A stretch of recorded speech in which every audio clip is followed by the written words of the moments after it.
Man, I tell you what, if you're not a college football fan, I question your sanity after today, because it's been some great games on today. And we're going to talk about all those games here tonight. So it's a call-in show. I will post the link in the StreamYard here. Anybody wants to join in? And let me give you all an update on what's going on with Golden Blue Dude today. Because I know everybody's wondering about where's videos at and where's Golden Blue Dude at tonight. So remember, he was talking about building the shelving for his helmets and everything.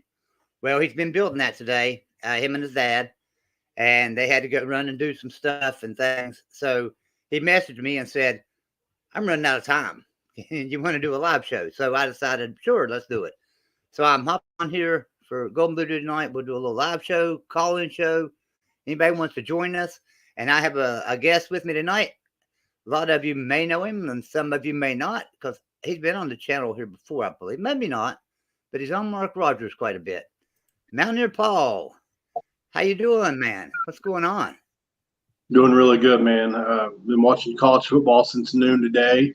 Actually, before that, if you want to count college, the shows, the pregame shows, I've been up since 9 o'clock this morning watching them. It's been a good day. I focused a lot on Big 12 stuff today because that's my forte. But I flipped around to everything. Yeah, I'll tell you. So I brought some scores up. We'll give everybody a little quick rundown of the day, real quick. So the game started out hot today because TCU and Kansas went at it at noon. And if you missed that game, I hope you recorded it because you need to go back and watch it. That was a great game. TCU ended up winning at 38-31. And, man, that game lived up to its billing. Did you get to watch that one? I watched every single. Yeah. It's unfortunate what happened with Daniels going out and hurting his shoulder. We saw this last week with another quarterback trying to make a throw on the run. He gets piled onto his right shoulder, gets hurt. Really sad. But I'll tell you what, Bean came in and played really well for Kansas. Probably was the player of the game, scoring 3 second-half touchdowns. They really didn't lose the beat. I saw a lot of people trying to say that if Daniels had been in the game, that they would have won, and I don't really know how he could have played better than Bean did.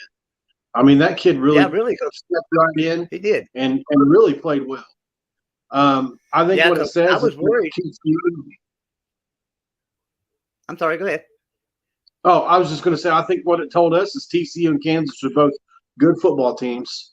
And, not to be trifled with, TCU is probably the second or third best team in the conference, followed by Kansas right there in the 4th spot. Yeah, I'd say so. I wouldn't, I think there's a few games that's going to tell us the difference, and that's going to be the Oklahoma State and Kansas and Oklahoma State and TCU games. And then they all three have to play Texas still. So, well, no, not all three of them, but a couple of them have to play Texas. So those are going to separate the conference, I believe. But yeah, I was really happy. I figured when Jalen Daniels went out injured, and I don't know the extent of his injury, but when he went out injured and Bean come in, I was like, I've never heard of Bean. I don't know who he is. I don't know a thing about him. Let's see, because a lot of times in practice, the second stringer may not get many snaps through the week because, especially when it's a big game like this, because they're trying to get ready and they want their starting quarterback ready to go. So I was really worried about him, but man, he surprised me. He looked really, really good. He looked like a player that could start for a lot of Power 5 programs. Yeah, and it really is a testament to the Kansas staff, the continuity they have throughout. That's the thing that with us, not to bring it on West Virginia right away, but We've got JT Daniels, who is a non-mobile quarterback, followed by 3 mobile quarterbacks behind him. And so the offense changes from one quarterback to another.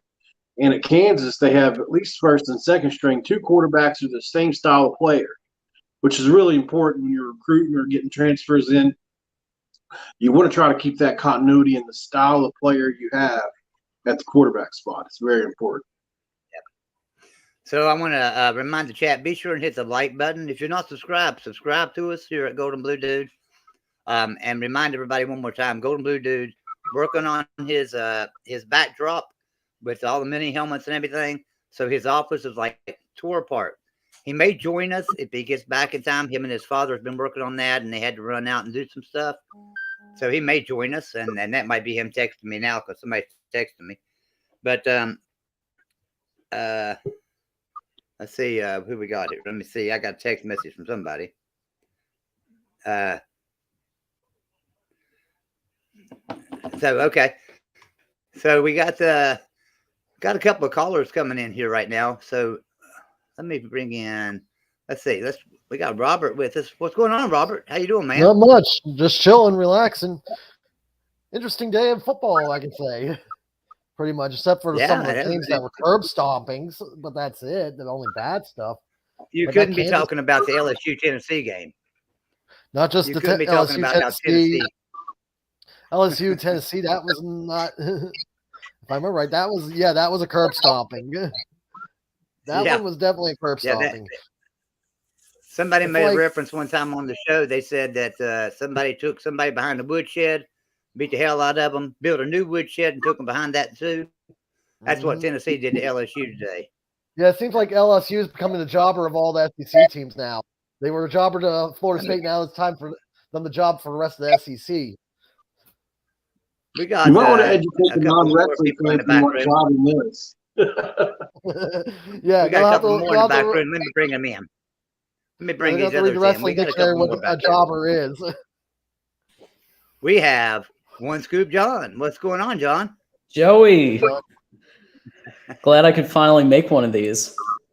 Yeah. And then we have the man himself, Talker's Pit. What's happening, Talker's Pit?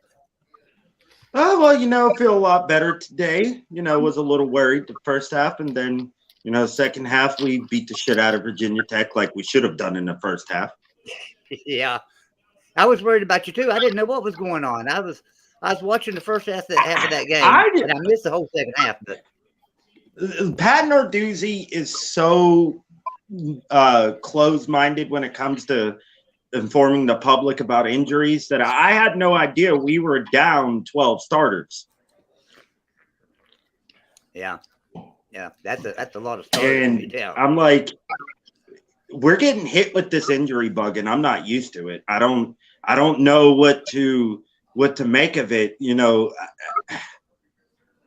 But I will say this: Slovis needs to go. He needs to go. I don't like him. I can't. He's costing us too many games. He almost cost us a bunch of games. He needs to go. Wow. Well, when you watching that game? What? When you have a performance like that, he broke Tony Dorsett's record today. Well, that was Izzy Abanikanda. That was our running back who broke that record. Yeah. Well, and see, that's the thing. Izzy is the only reason why our offense is any good.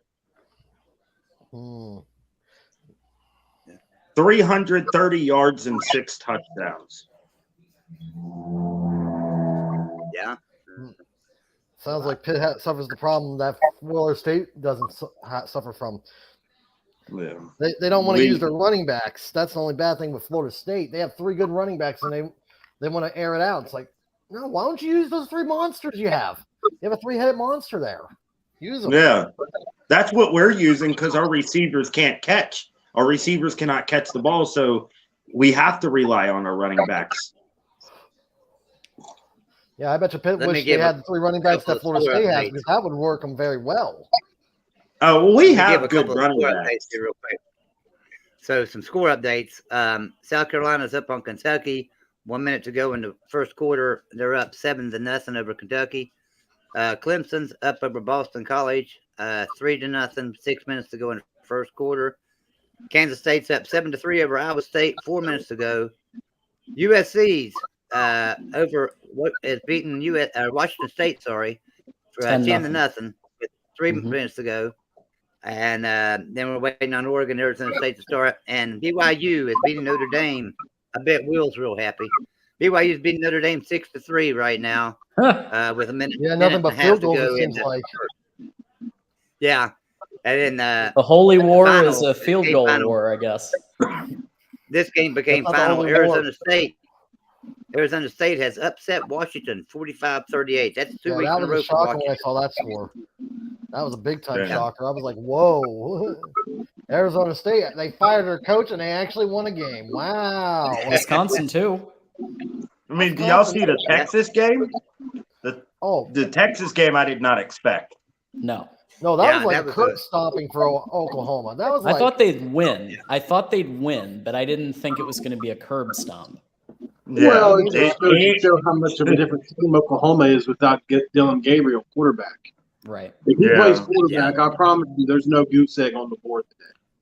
Do they win the game? I think what happened to TCU actually really didn't help them either. That shook them up probably. TCU beat Kansas today.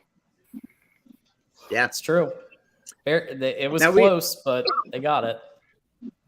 I tell you, now it made me feel pretty good about Oklahoma State and Texas because, we didn't lose that bad to Oklahoma. We at least made the game a little respectable there at the end. Or I mean to Texas, but Texas just absolutely, man, Oklahoma looked like a team that was lost out there today. They couldn't stop anything. They couldn't move the ball. They couldn't do nothing. So. Yeah, it reminds me back home when you see the Sooner Schooners actually on blocks instead of on their wheels. They stole everything on them. Is there more parity than in the Big 12 than any other league? I mean, the Big 12 has more parity than any other league in college football. Just from top to bottom, they're good football teams. Maybe you can say minus West Virginia, but I do think we'll play better in the remaining games in the season. I do think those. I disagree. Oklahoma's having a down year, but I'd have to think West Virginia's a bad team. I don't think West Virginia's a bad team. I mean, we went toe-to-toe with Pitt, and we went toe-to-toe with Kansas as well, who had to go toe-to-toe with TCU today, both undefeated. I mean, I don't think we're a bad team. I think we're just getting some bad breaks. We threw an interception. Personally, with West Virginia, I think they're just a show. At least they give you a good show. That's the good thing I say about West Virginia. Even if they lose, sometimes they lose pretty close, and sometimes they lose bad, and that's like, whoa. They've been losing close. Yeah. Now they lost that bad. It's like, I'll be honest. I think if West Virginia can play the second half of the season like they played the first half, and we can catch some breaks, we're going to beat some teams. I mean, we have a chance now. I don't think we'll beat Oklahoma State, to be honest. And I don't think we'll beat TCU, but everybody else we can beat. So yeah, and West Virginia's defense too. If they come out like they gone against Virginia Tech, they will have a good chance. But if they go out like they did against Kansas or Pitt, it's going to be a toss-up for a lot of games. Then that's the knock on Neil Brown right now, though, is that we're able to beat teams we're supposed to, and we're not able to pull any upsets or beat teams we're not supposed to beat, and that is. Probably, if not the biggest knock, one of the biggest knocks on Neil Brown right now. We just don't perform well against teams that, at this point, are better than us. Here's a question. Here's a question for the West Virginia fans here.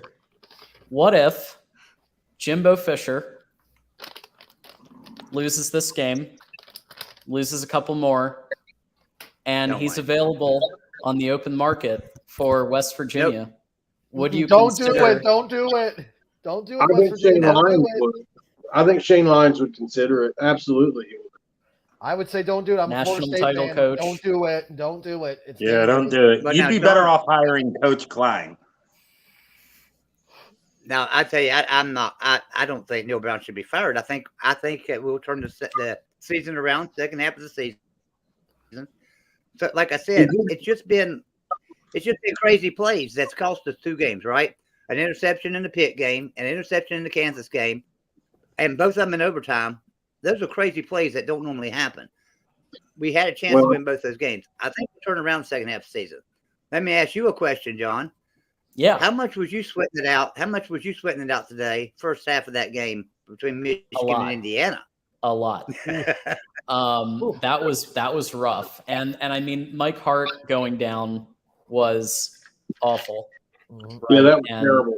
And it just created this the momentum shift down. Obviously, we're all thoughts and best wishes to the family, and hopefully he recovers soon. But that did completely change the momentum. And to Indiana's credit, they played the game of their lives for the first half. They played, especially the defense, just played out of their minds. Their quarterback was making passes I have never seen him make. And they were legit. And what happened more than anything else, I feel, was that our talent took over in the second half and the play calling got a little better. But you can't rely on that versus Penn State or Ohio State. And that's correct. That With is Penn my State, you cannot play like that. No. You cannot play like that. McCarthy plays like he did today, though, you'll be fine. What's that? If J.J. McCarthy keeps on playing like he played today, you'll be good. They got to call better plays for him. They've got to get Andrell Anthony out in some routes to actually catch the ball. I think that he's better than Cornelius. I think he's a better wide receiver. And you've just got to get your players out. And what I think was happening was Harbaugh likes to be very conservative if he's nervous. Yeah. When he's nervous, it goes back to run up the middle, just like it has since 49ers and Stanford and the entire, like, we love us some Harbaugh for what he's done recently and keeping the program at a certain level. But my God, the run up the middle. I mean, that's only bad. I have nothing wrong with the running game, but run up the middle, that's not a good thing. No. Teams like Ohio State and Penn State, they will chew you up because they are used to that style. And I was raised in Pennsylvania, so I know that style. That's hard-nosed running football. And if you go up the gut and they know it, forget it. You're getting those barnyard doors closed on you, and you're not going anywhere. And if you have no passing game, you're screwed.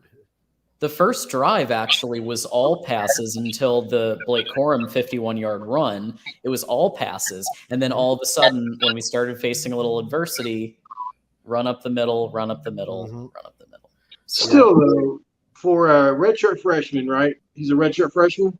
He threw 36 balls today. Sophomore at this point, I think. Okay. He threw 36 balls today. That's a lot. Yeah. I mean, I feel like that's trust. That's showing some trust. And he completed 28 of those balls. Yeah. It's really efficient. Yeah. I was really impressed with that, even though Indiana's not a top-shelf defense. They're not the Indiana of 2020 or 21. They had some pretty stout defenses then. But right. But they're definitely a test. It's because they're never going to match your depth. So you're going to get your best in the first half like you did. And you did what you should do in the second half, which was pull away. Yeah, it was just an out talent in the second half. I want to address something in the comments here real quick. So Tar Heel's in here. Welcome in, Tar Heel. Glad to see you here.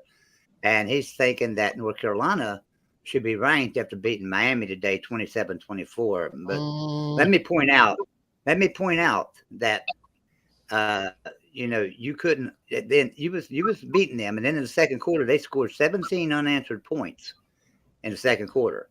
And then you got to remember something else too. Miami lost to Middle Tennessee State 45-31, and they lost to Texas A&M 17-9.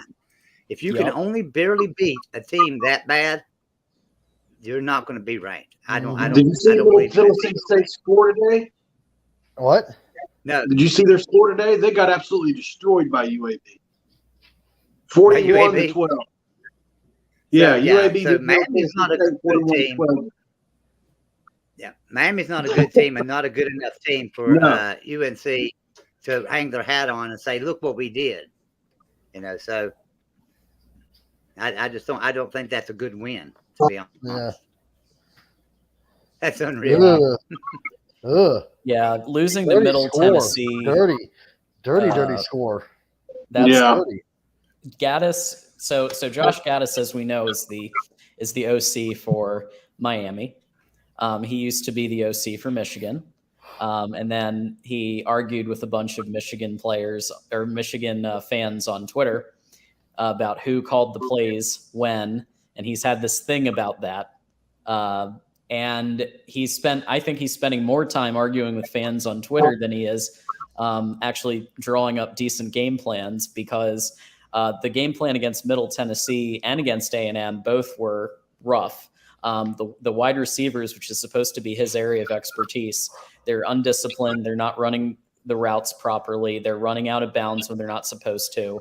It's just undisciplined, sloppy football. And he can win against like FCS teams, but when he's facing even a Middle Tennessee, or especially A&M, good luck.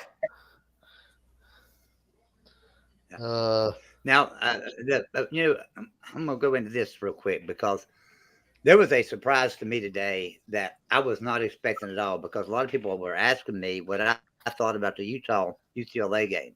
Yeah. And I said, I think UCLA is overrated. I think Utah was really good. Mm-hmm. I mean, they should have lost to Florida in the swamp. They really should have won that game. And I just think that Utah is going to go down there and just beat the crap out of them. And UCLA pulled out the upset today, 42-32. And to be honest with you, if you watch that game, it wasn't that close. Mm-hmm. UCLA brought out the axe handle and started beating them. Yeah, they did. I didn't see the game, but that's what it looks like. They brought the axe handle. I didn't mean to change the subject.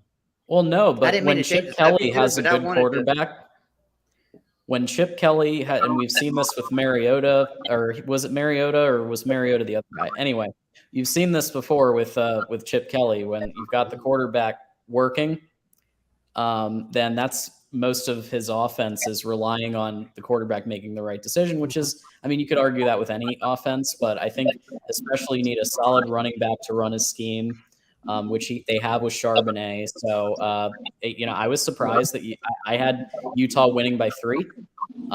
So I was surprised, but I wasn't completely shocked, if that makes sense. Like I would never put any money on that game, because they continue to get gashed.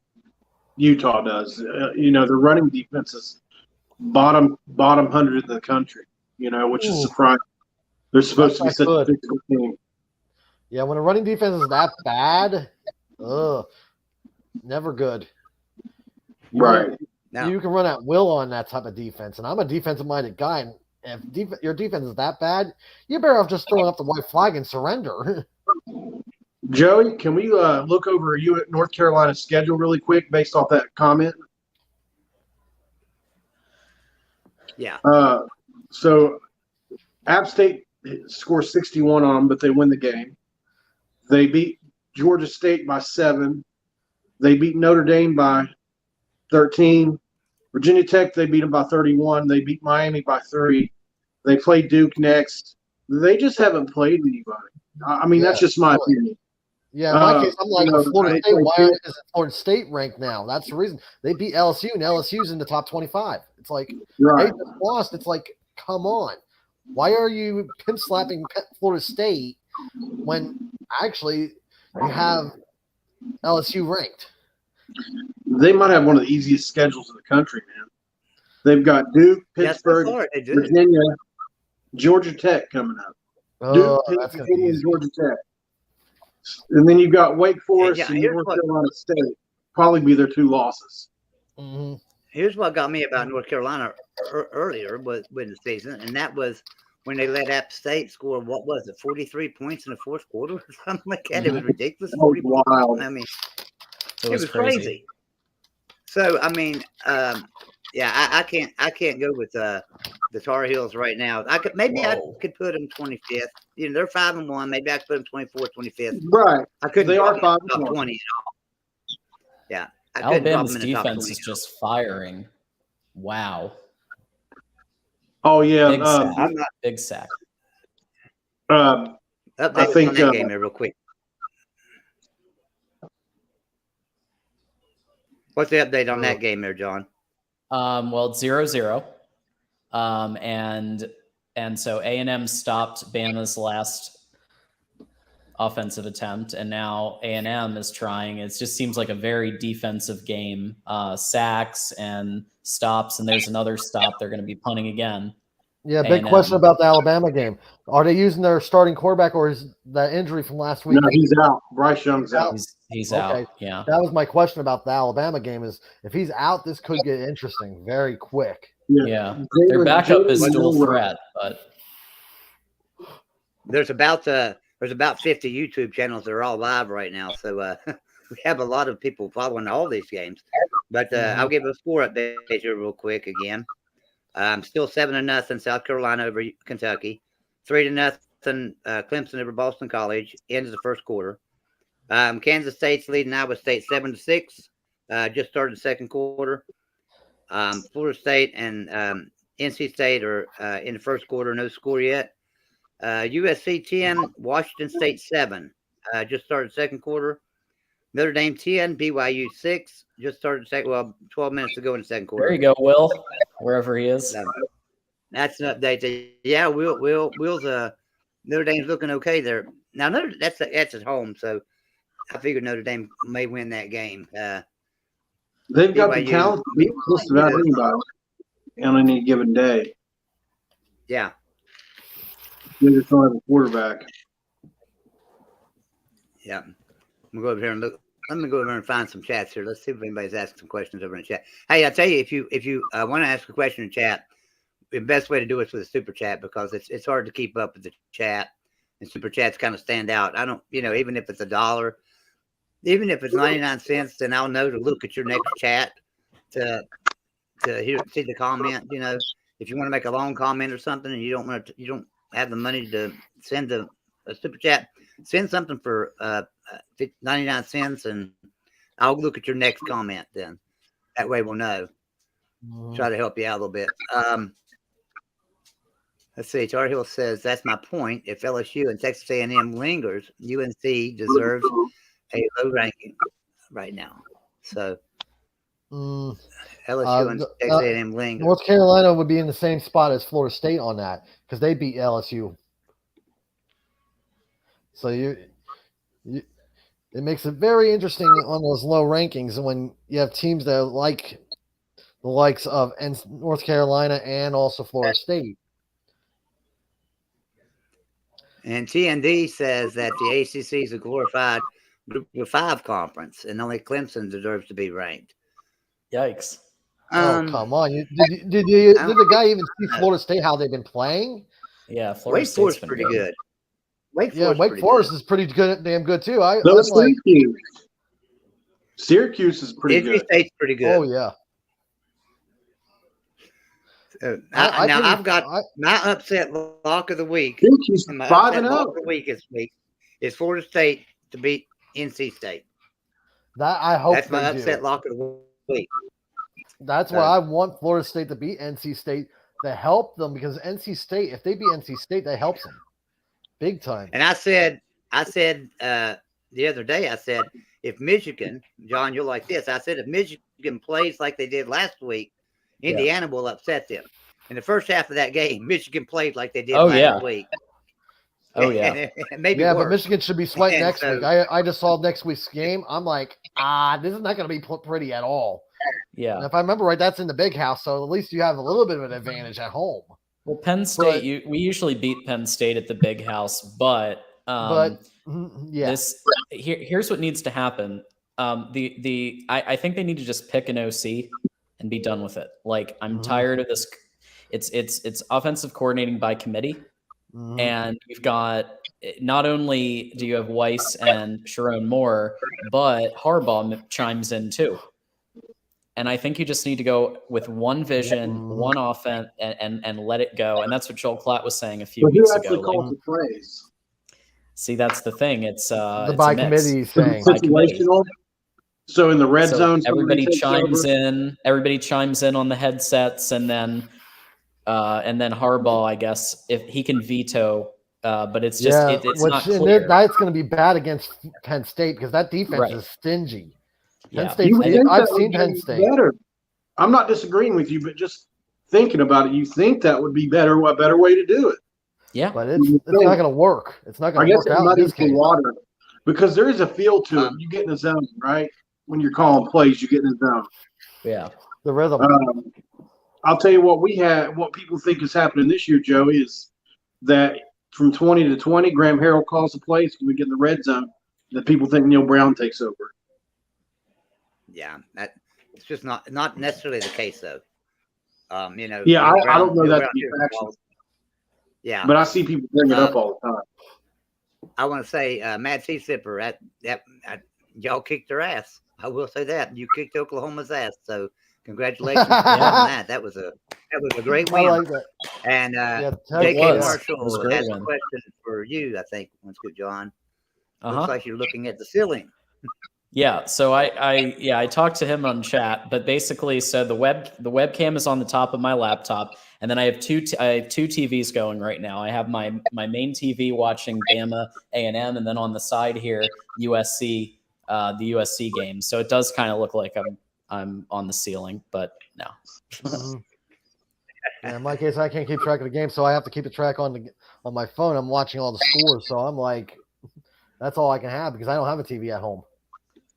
And how good is Jackson Dart look this year? I mean, he's playing really well for all this. Mm-hmm. I agree. He was this close to being a Mountaineer. He wouldn't beat out JT. Well, I like him just a little bit. He's got mobility. That's the one thing And he come with Michael. Him and Michael Trigg were a package deal, so that was like, man. I think Lane Kiffin's also been really good with quarterbacks. Can't remember his name. Quarterback for Kansas State. The quarterback for Kansas State. I can't remember his name. Martinez. Yeah. Yeah, he's an interesting player. Yeah, I mean he for the last couple of weeks, man, he's just been playing lights out. So yeah, seeing some of these quarterbacks how they move around, I'm like, dude, about maybe like less than. Since like 2004, what we call the mobile quarterback didn't move this way. These guys are majorly athletic to play the position of quarterback. I'm like, are they crazy? Did you ever see Pat White? No. Oh, and Tar Heel had said something about Wake likely can't beat a top 5, but can beat any Big 12 team. I doubt that. I really do. No. The Big 12 is absolutely loaded this year. Wake Forest can go against a Big 10 team and they'll get their asses handed to them. Hell, yeah, the worst team in the Big 12 right now, and they'll still lose. Yeah, Oklahoma is the worst team in the Big 12 right now. Oklahoma. You telling me Wake Forest could beat any team in the Big 12 when Oklahoma is the worst team? I don't think so. I think no, I don't think so either. I think you're way off there. Mm-hmm. I do think they could beat teams in the Big 12, just not any team in the Big 12. No. Right. Mm-hmm. Right. You know what I mean? Yeah, I mean there are teams in the Big 12. We play defense in the Big 12 now. People don't realize that. You know, not every school, but we do have really good defensive teams in the Big 12 for the last 4 years. Mm-hmm. We've been ranked inside the top 20 in total defense 3 of the last 4 years. Mm-hmm. That's only us, but I mean, there are way better defensive teams than us in the Big 12 the last few years. So Boston College has tied it up with Clemson. It's 3-3, and Kentucky has tied it up with South Carolina 7-7. Damn, they got stopped again. College football is so unpredictable. Mm-hmm. Yeah, it is. Bama, the backup quarterback, he can run, and the run game has looked decent, but he seems like he's having some trouble with the pass. Getting timid? Yeah. Well, Bill O'Brien gets timid a lot. Okay. Bryce Young covers up a lot of deficiencies, doesn't he? Yeah. You know what I mean? He's so good, cerebral. When you have a team like that, you need to figure it out quick, or it can become a sinking ship real fast. Bama's in trouble if they don't fix this soon. Mm-hmm. They could lose to Tennessee for sure. Absolutely, they could. Tennessee at this point looks good enough to be a playoff team. Oh yeah, definitely. I've seen Tennessee. I'm like, when did they get this good? Because last year they were getting pimped around. Last year, biggest rainbows, doesn't he? Have you ever seen a deep ball like Hendon Hooker? Oh, I'm sorry, Paul. Go ahead. Oh, it's okay. I was talking about Hendon Hooker's deep ball. It's just, man, it's like Larry Bird. You know what I mean? It comes from way up out of the sky. It's not on the line at all. So Tar Heel said he didn't say that they would beat everybody. He said they could beat anybody in the Big 12. And I'll tell you what, anybody could beat anybody any given Saturday. West Virginia, as bad as they are right now, if they play in Alabama tomorrow, they might beat them. Who knows? I mean, it's just the way it goes. I highly doubt Alabama. It wouldn't be a complete conclusion for sure. Most likely we lose by 50. But I mean, well, not against the backup. Right. Strange things happen. I mean, I have a question for John. So you're a Michigan guy, right? Yeah. What is your opinion on the West Virginia program from Big Ten country, historically? That's interesting. I mean, we have a history with Rich Rod. Right. And he seemed to have done a better job for you guys than for us. I'll be honest, West Virginia is not in the, I know a little bit, but, it's definitely not as much my area of expertise as the Big Ten. But I do think that this year you guys have had strokes where you've looked pretty good, like areas where you've looked pretty good on quarterback play. There's been years, there was that one year with Dana when you guys were if I remember correctly, you guys were going toe to toe against Baker Mayfield and stuff. And it was, I forget which year that was, but you've had moments where you've contended. It feels like, So I think you just need that coach to bring you over, and maybe it's Neil Brown, maybe it's not, but I just feel like you need that push to get over and into that playoff conversation. We're the winningest team in history that's never won the national championship. We've got more wins than any team ever that's not won it. We played and won. We've been one game away from playing in two more. It's really frustrating when we've won as many BCS games as anybody in the BCS era, not named Ohio State. Man, it's frustrating. We had a 20-year run where if we didn't win 10 games, we were very disappointed. And here we are. We don't have the same expectations as a Michigan or Ohio State, but we definitely expect 8 wins every year. And then that's still going to be a disappointing season for us. And a lot of people don't see it that way for us. They think we should expect less. It's just not the case. Mm-hmm. D4, welcome in, man. Congratulations on the big win today. Big win. Huge win. Way to go, man. Yeah, man. It was easy, wasn't it? They're down. It takes a little bit of the luster off of it because of how far they've fallen. Yeah. But, it's 8:38 and Oklahoma still sucks. Question. So was this day or the day you got Arch Manning, which day was better? Oh, this day. Yeah.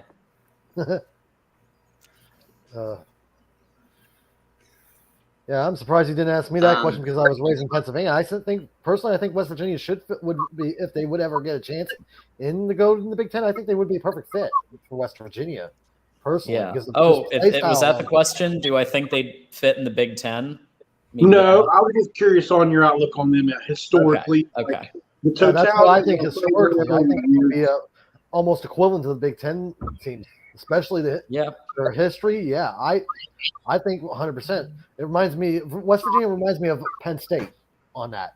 Being raised on the eastern side of the state, I was raised around Paterno coaching at Penn State, so we know that turmoil of being sucky until Paterno came, and then he led us to a national championship.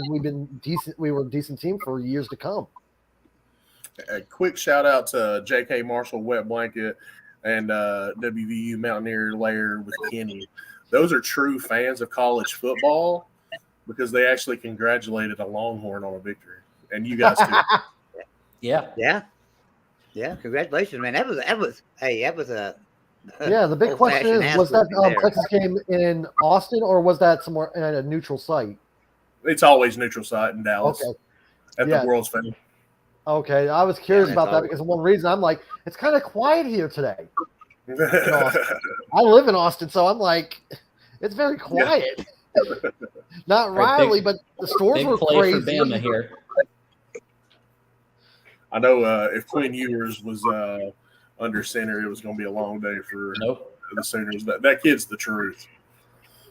Mm-hmm. I've seen a few of the games for Texas because of living in this area. I see the games or I hear the games. Hear them. Because you'll hear them screaming about Texas. Yeah. Bama's struggling, man. Heck, I live in Austin, so I hear it all the time. Right. Milroe is D4 Go ahead. Heck, I hate going downtown because you have to hear all the Texas fans. Next week, D4, you get Iowa State at home. Yeah. And so, I mean, that shouldn't be too hard of a win for Texas, I don't think. Because, if it was at Iowa State, maybe a little bit different. But I think it's a W for you guys for sure. Yeah, they don't have the offense. They got a damn good defense. I'll give them that. Will McDonald and company, they have a solid defense. But offensively, they're about 5 steps behind where they were last year. Yeah. I think Hunter Deckers is a good player. He just doesn't have anybody around him. Yeah, he doesn't have the experience either. Right. But he throws a pretty football. Yeah, he does. I didn't even know you were. I don't even know this. I didn't know to congratulate you. Oh, yeah. So, congratulations, man. I appreciate it, man. Yeah. I'll hear. But I know that the following week you're looking forward to you guys going to Stillwater in 2 weeks. That's going to be a little bit different atmosphere for you. I think it'll be. I still think Texas can beat Oklahoma State, in a couple weeks. But a long time ago before now and then. Hopefully you can keep all your players healthy. But right now, I don't know if there's a better team in the Big 12 than Texas. I think Texas might be the best Big 12 team, especially with yours back. Yeah, if our defense plays up to their capability, definitely. If their defense comes out, they come to play. Forget it. They're pretty tough. If they play like they did against Bama, if they play like they did today, I personally think we split the Oklahoma State, Kansas State. I think we lose to one of those. But if we come firing on all cylinders, hey, Katie, bar the doors. We're coming for your children, women, everything. We're coming for everything. I still think I'll still give Oklahoma State the number 1 slot until somebody beats them. Yeah. They've earned that. They were in the Big 12 title game last year. They probably should have won that game. Yeah. And they're undefeated this year. So until then, I'll keep them there. And then I'll give you guys the number 2 spot, followed by Kansas State at this point in time. I'd say if you think you're going to lose to one, I would say it's going to be Oklahoma State. I don't think you lose to Kansas State. See, the only problem is this is where I'm going to disagree with you.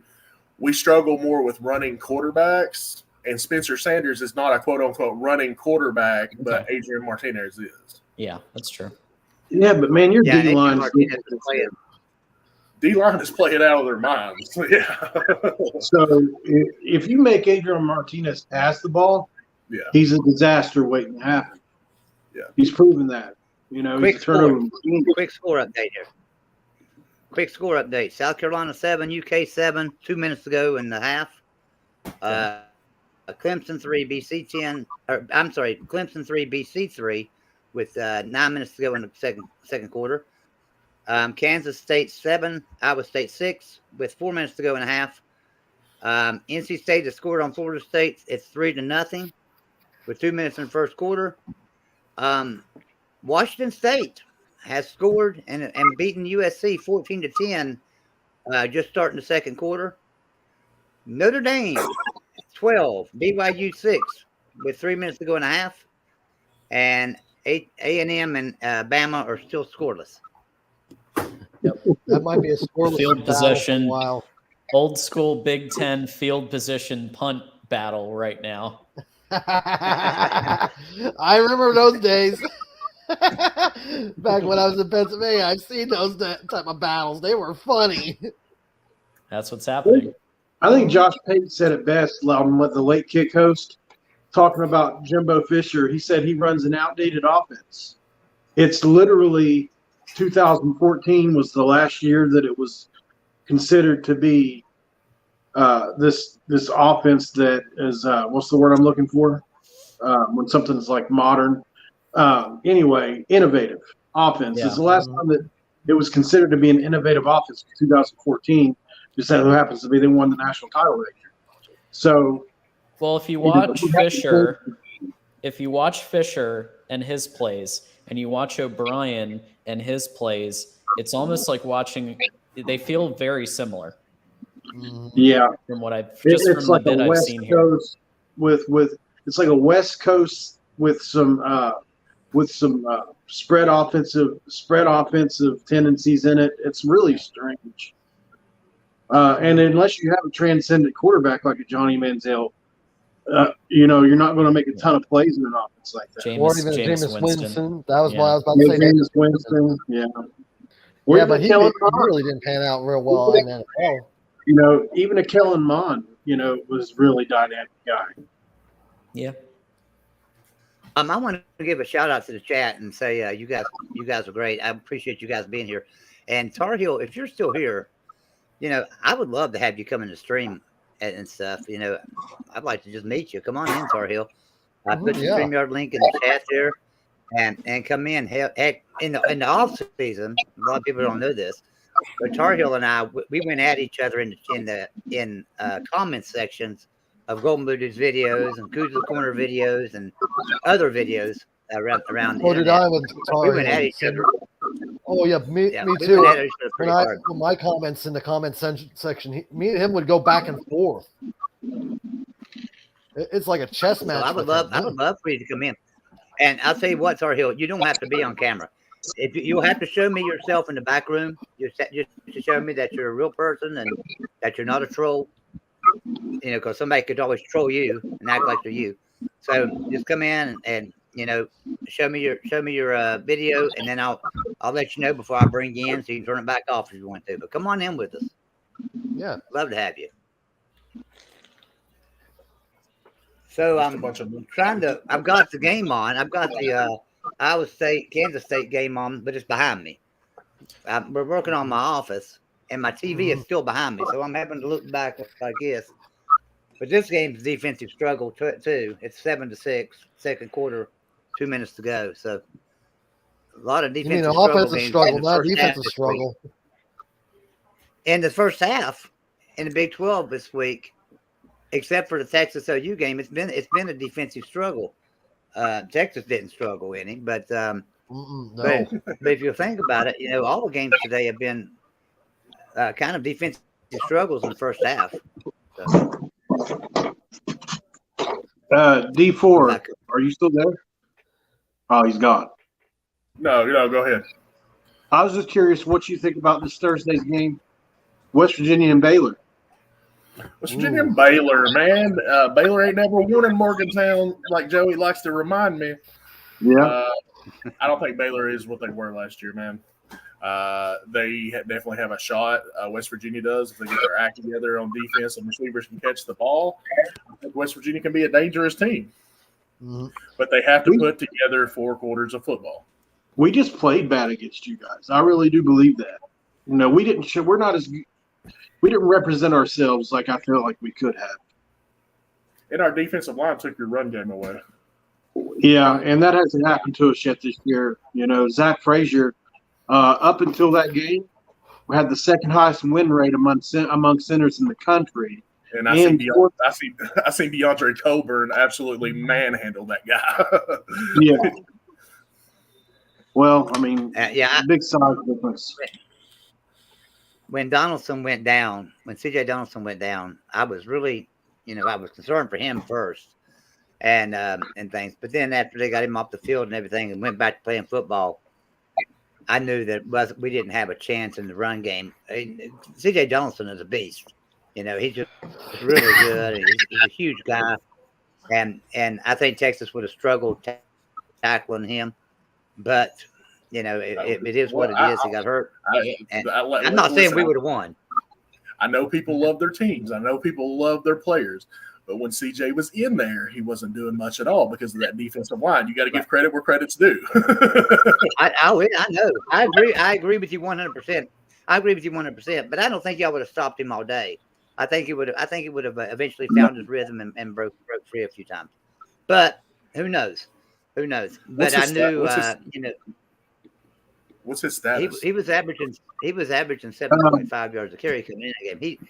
He's got a pretty bad concussion. I talked to a doctor yesterday. Have you guys seen the doctor that did the Tua Tagovailoa video? Yeah, concussion guy.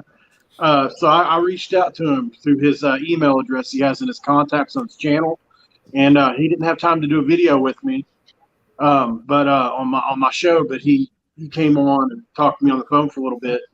He got on his phone and looked up the video for me, the Texas game with CJ, and kind of told me what kind of concussion it was.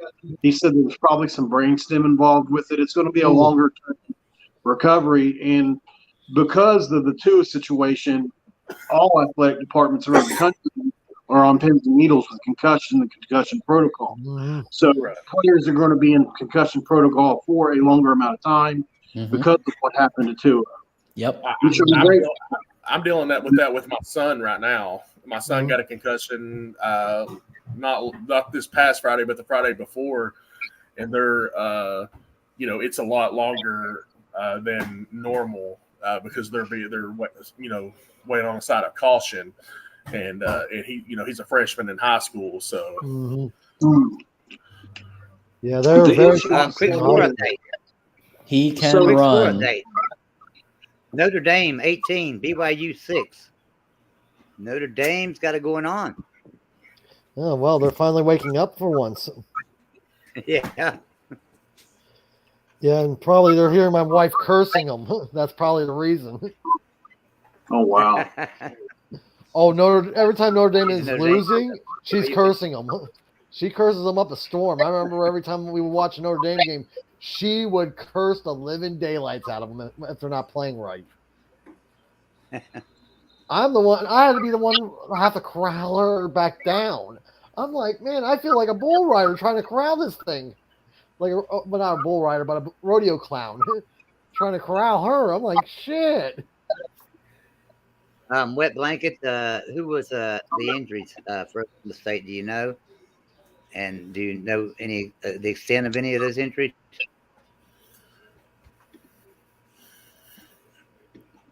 Yeah, and Jalen Milroe ran for some competition with Quinn Ewers when he first committed to us. Before he went to Ohio State, he ran off to Bama because he didn't want to compete with Ewers.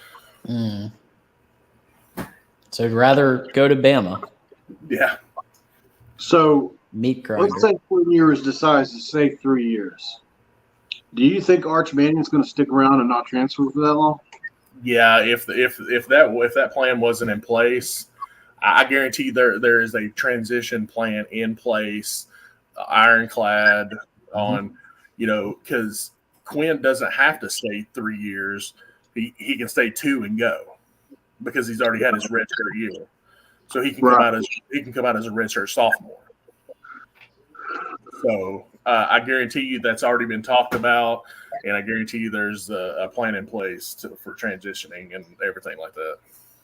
Because looking at grades, games have gone to halftime. I'm sorry, a couple games gone to halftime. South Carolina and Kentucky are at the half. They tied up 7-7, and Iowa State and Kansas State are at the half. And Kansas State's winning 7-6.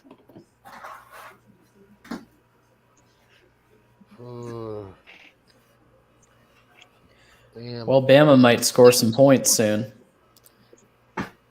It seems like the one thing that A&M wasn't ready for is, I guess, this QB run situation. He's starting to break off for some big yardage. What, O'Brien's actually coaching for once? It's not sleeping at the desk? He's calling some QB runs that are working. Yeah. Remember, he used to coach for Penn State too, so I love busting jokes on O'Brien even when he was a Houston Texans coach. It's hilarious with him.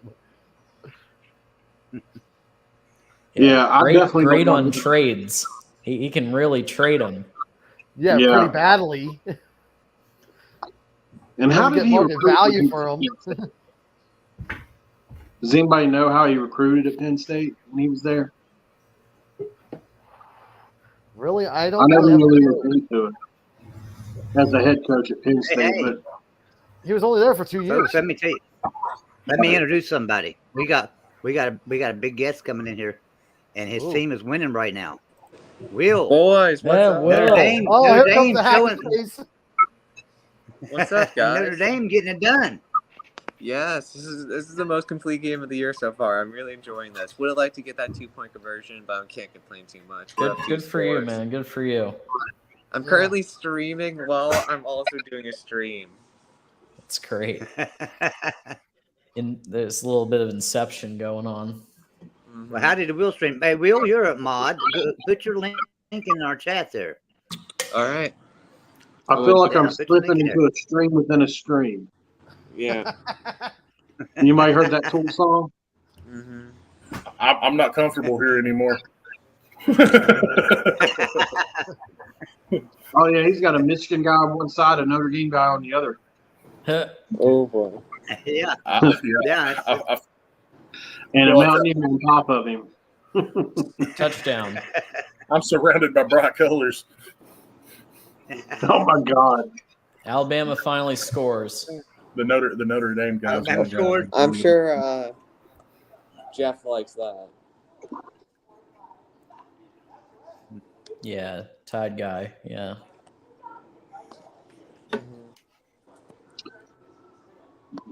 Basketball season's 29 days away. I'm excited, too. As Mountaineers, we're looking forward to that. Yeah. Yep.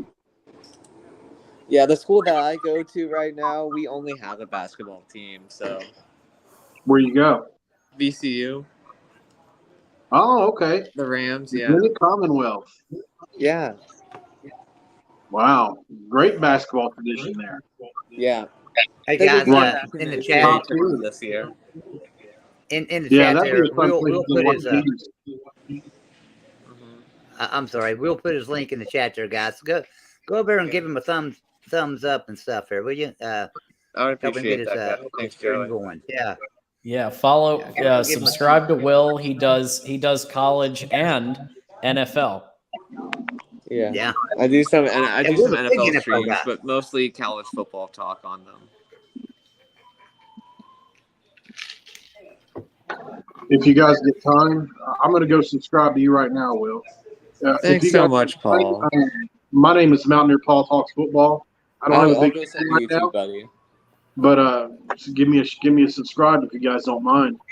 Yeah, I got you. I talk all football as well. It's West Virginia centric, but I talk about everything. So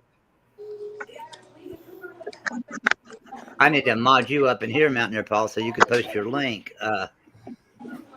Yeah, I can't mod you up right now. I'll have to mod you up later, man. That's okay. We can do it before the next one. You got my sub, Paul. Appreciate it, guys. I really do. What was where's that link at again for Will? I'm sorry, I'm missing. I'll repost it's in the chat. Okay. Will, I was putting it up here and I almost put you in timeout. We have Monty Teo on the halftime show. That's awesome. Is his girlfriend with him? I mean, that's been a documentary about that. Jeez. Man, settle down with the low blows with the Manti Te'o stuff there. That is a little bit of a low blow. We're trying to have a classy little discussion, not a low blow situation there. Yeah, Well, he got a real one now. He's got like isn't he married or? Yeah. It's Will. So I like at least like once an hour I have to low blow Will, or it's not like. Why don't I help you and just give you a driver so you can do it the easier way? Oh, that would make it a little bit easier. Oh, here comes USC. And not much there. I know down there Paul was having some trouble with his phone there before he come in, so he'll probably be back with us. J.K. Marshall, you go sub me up, and I will purposely talk about UTEP.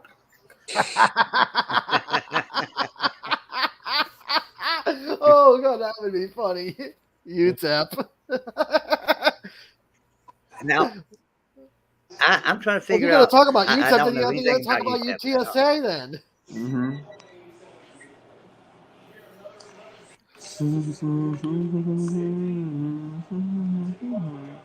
Fourth and 1. Will SC go for it?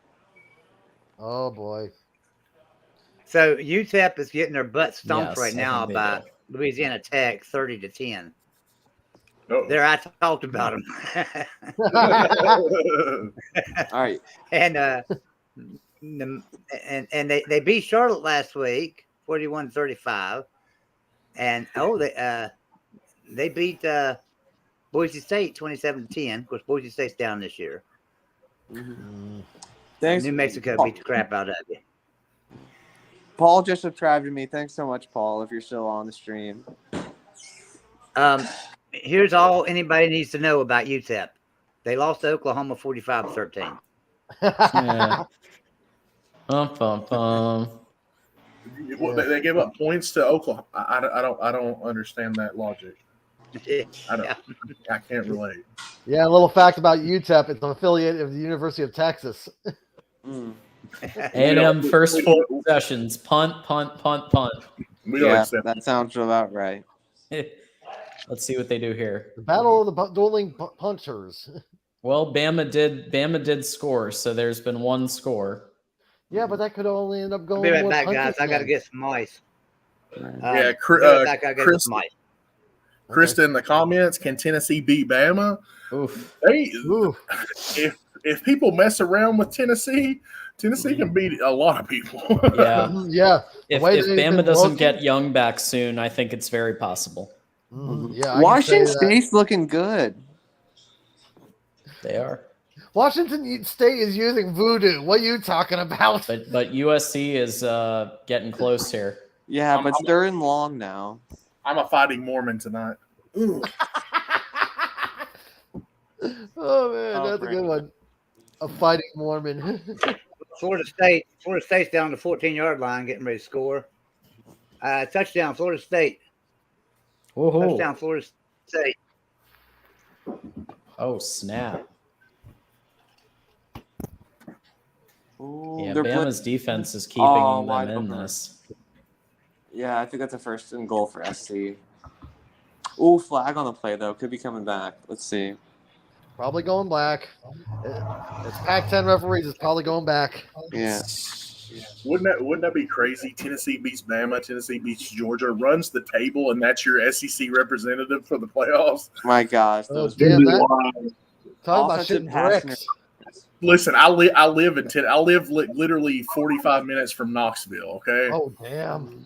So like my entire family and my in-laws, my wife's family, are all Tennessee fans. So oh damn. You need to get the hard hat ready for that.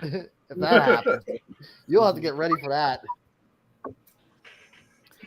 Hey, Will, I subscribe to you with 2 channels, actually, so you got 2 subscribers. Awesome. Yeah, the bad thing with the Tennessee fans, hell, you're going to be getting ready for nuclear fallout if they make a playoff run. 3rd and 19. Here's a good question. Krista is asking, what did everyone think of UCLA today? Are they good enough to beat USC? I didn't see the game. Yeah, so because absolutely. Absolutely. Yeah, UCLA. I didn't think I really didn't think he was for real. I really didn't. And then today when y'all just don't Utah, I mean, I didn't expect that at all. Wow, somebody's got a motorcycle. Oh, sorry. Cancellation. That's all right. But yeah, Chris, I think you could beat USC. That's going to be a big game now for sure. Oh yeah, it'll be very UCLA's interesting. defense has a lot of work to do, but other than that, I mean, their offense can score with anybody. Sure. So it's going to be a show with their offense, but their defense could be suspect. Oh boy. Yeah. So far, anyway. I mean, Washington put a ton of points and yards up on them, and then Utah put a bunch of points and yards up on them today. So obviously, their defense is the weak point. Oh man, Washington State getting killed on these flags. Georgia Tech's winning some games. How about that? That's an oddity.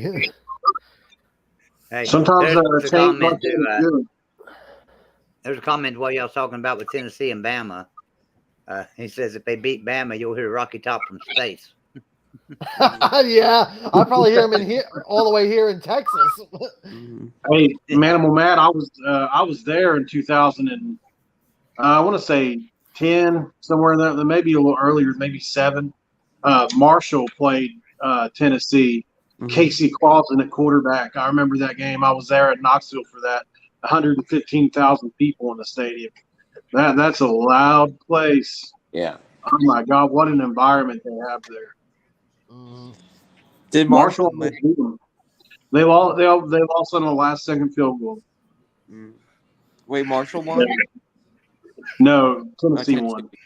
Yeah, which I'm a Mountaineer fan, so obviously I was pretty neutral in the game there. I was just happened to be in Gatlinburg. Travis died. You're a little bit ahead. USC running back. Let's see. Now I get to see it. Let's see. There you go. There you go. Hot knife through butter. There it is. That's more like what I was expecting. Washington State, though, I mean, they're looking impressive here. They almost beat Oregon. They kind of got screwed by the refs in that game. Yeah. What do you expect from Pac-12 referees? They're blind. Wait, fumble recovery by A&M. Oh, lovely. Oh. Did they wrap it up for them? Let me give a quick score update. So basically, the scores haven't changed that much at all. South Carolina 7, Kentucky 7, Clemson 3, Boston College 3. That game's got 3 minutes to go in a half. Kansas State 7, Iowa State 6 at half. All right. Florida State 7, NC State 3. Washington State 14, USC 10. Notre Dame's at the half, 18-6 over BYU, and Alabama 7, A&M nothing. And the Arizona-Oregon game should have kicked off by now, right? Or should be kicked any time. How about Arizona State? That was a strange thing there, seeing that score. Yeah, that was strange. I'm like, they just fired their coach. But Washington's fell apart the last 2 weeks. Fell apart like a pickup truck with no tires.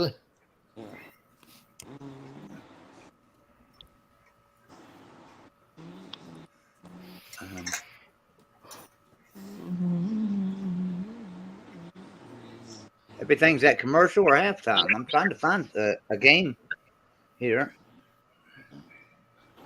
Why are you snorting, Tubbs? Bama defense, man, they are playing rough. I mean, they don't have to even play that rough to beat M's offense. We almost beat those guys. First and goal. You did. Think about how different your season would have been if you hadn't got hurt, because you probably would have beat Alabama, and you would be undefeated right now with yours. Oh yeah, definitely. Yeah, if he didn't get injured so soon in that game, that could have been a totally different game. I was watching that Texas Alabama game. That was freaking nuts. So that brings me to something though. So what's the chances of Texas making the playoffs with 2 losses if they win the Big 12, if we win out from here with yours? I don't want to make the playoffs. Really, they would have to rely on a lot of teams to lose 2 games at least. Yeah, they need a lot of help. Nobody's gotten any 2 losses. Yeah, what I like about Ewers is that dude is like he's got a surfer boy mentality. He just goes out there, slings the damn thing, does not get overly hyped, does not get rattled. He just goes out there and plays ball. A&M's close here. But here's what I'm looking at. Like the SEC, Georgia's still got to play Kentucky. Kentucky could upset Georgia. Kentucky's already got a loss. They could lose to Mississippi State. Do what? They could also lose to Mississippi State the way their offense is looking. Yeah. So, I mean, it's just it's kind of a toss-up. A lot of these conferences are beating up on each other this year. But I still think that Ohio State's the best team in the country.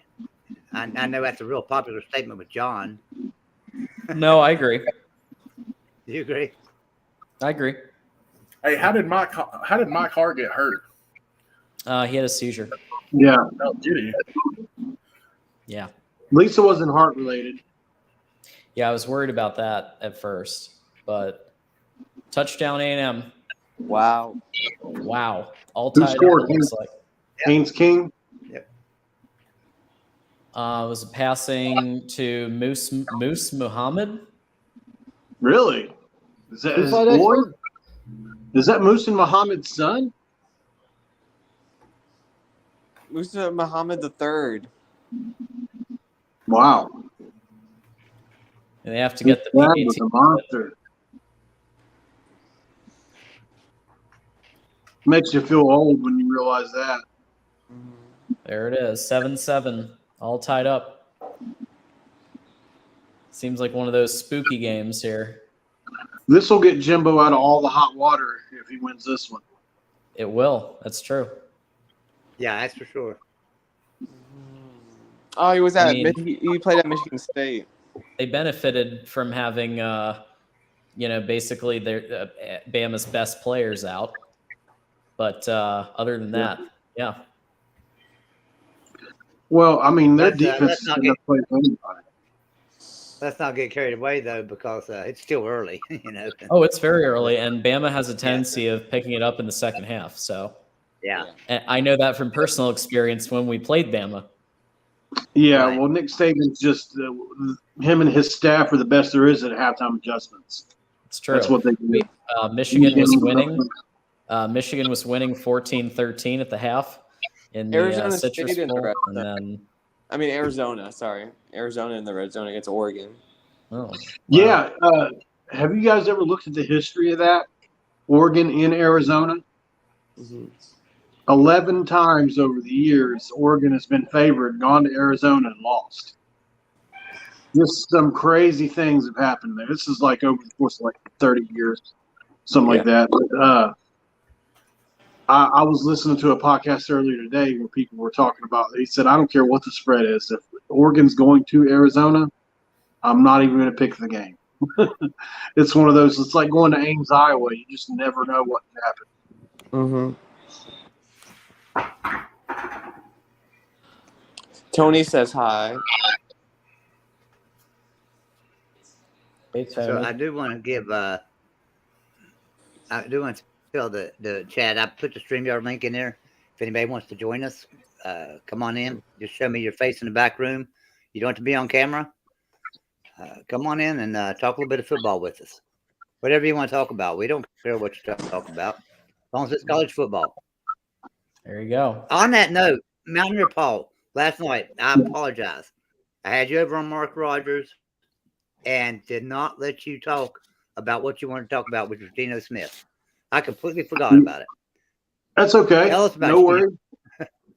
Man, Geno, I'm so proud of him. Like as a Mountaineer fan, obviously we don't have a lot of hugely successful players in the NFL. We've got a lot of guys that play in the NFL but aren't considered to be elite at their position. And obviously it's a small sample size with Geno right now, but he has full command of that offense. He's looking good. Yeah, he looks really good. And through 4 games, he has the highest QBR in NFL history. It's almost 80. What? Yeah. And it only took 10 years. It only took 10 years of Yeah. NFL. He's had some bad luck along the way. He's had some bad luck. Man. He really has. He had his jaw broken, right? You know, he had one that's starting job. Fitzpatrick's his backup. The guy breaks his jaw. He loses his job. Just so many things have happened to him. Yeah. He was written off. He didn't write back, he said. I think the biggest mistake was, well, not something really he could do much about, but when he went in the draft and getting drafted by the Jets, I think that was the biggest thing. They had no offensive line, no protection in the Jets, and there was no way, you know, he was going to be successful there.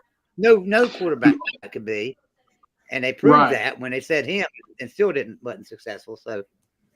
And Mark Sanchez had just been to 2 AFC championship games right before he got there. So, you know, the Sanchez, as they call him. Oh, so, wow. You know what I mean? So he had they had expectations that he would do more than that. It's got halftime now. Clemson 10, Boston College 3 at the half. So Clemson scored right before halftime. And Oregon Guys, I and gotta Arizona. go into commentating my game, but thanks for having me in, and thanks for the shout out, Joey. Will. Hey, Will. No problem. Enjoy. Hope you got some likes over there, brother. Yeah. Hopefully it grows a bit. 73. All right, brother. We'll see you later, man. See ya. Touchdown, Alabama. Wow. Okay, that was fast. 77.3%. Yeah. The completion percentage. Yeah. Highest in NFL history through 4 games, maximum 125 attempts. I remember everybody was like, wait, this is you just picked Geno Smith to be the starter. You guys are definitely tanking. And now it seems like those people are idiots because this is clearly pretty good performance. Yeah. Yeah. But now it's early in the season, but sorry, Joey. That's all right. Geno's tendency has always been to be really good. If you'll remember in his Heisman candidate year in 2012 at West Virginia, he went 5 games, didn't throw any interceptions whatsoever. And then in game 6, he threw 5 interceptions. Yeah. I mean, he just fell apart. That was Texas, wasn't it? Against Texas? Was it against Texas Tech on the road in Lubbock. Texas Tech. Yeah, Texas Tech on the road in Lubbock. Threw 5 interceptions. Hadn't thrown an interception all year. 18-mile-an-hour wind gust. Yeah. That's the thing about Geno. He seems to be rolling along, and then all of a sudden the wagon wheels fall off, and he's sitting on the ground. So let's hope he's corrected that in 10 years in the NFL to where he can maintain at least. Now, he don't have to. He's not going to finish with 77.3%, but no, you know, if he can maintain. If he doesn't win the MVP. Yeah. Seriously. If you throw from some of the passes, you're probably going to win the MVP. He's definitely he's in the race as of right now. He's in the race, but it's going to be really hard for him to win it. I think a lot of people are talking about comeback player of the year because even though he hasn't had an injury or anything like that, you've been in the league 10 years and you haven't started in over 6. So that's a similar deal to the comeback player. Which would be a heck of an award for him. He don't even want to talk about it. He's a pretty focused guy right now. I reached out to him and tried to get him on my show, what a time, and what a get that would be for me or anybody. And I couldn't even get a response. It was a long shot, but you talk about building some subscribers really quick, you get him on your show. We had Geno coming on the Mountaineer pregame show, and of course now that he's starting there. Now this was before he was announced as the starter at Seattle. He was going to come on the Mountaineer Legends pregame show and stuff, but he may still come on there by the end of the year. And if he does, I'll talk to him and stuff and see what we can do. But his schedule is probably not going to allow him to come on very much. No. Now, we've had some good players in the NFL past and stuff. You know, you think back, right. Daryl Talley was pretty awesome, and Sam Mark Huff. Bulger's pretty good. Sam Huff, Mark Bulger. You know, I mean, we've had some really, really good talent. Adrian Morrell, who you know I had on Mark Rogers. I had Mark Rogers last week. Adrian Morrell was on there for me. It's awesome. So we've had some good NFL talent. I just feel like a guy that's a really good friend of mine, Brian Joswiak. You know, he was first round draft pick, offensive lineman. Went to Kansas City Chiefs, and after just a few years, blew out his hip. And just last year, this past season, he called me up and said he was going in for surgery. He had a hip replacement surgery, you know. So, I mean, he could have been an awesome player in the NFL as well. Brian Joswiak could have, but his career ended early. So kind of like what happened with Blake Jackson. Yeah.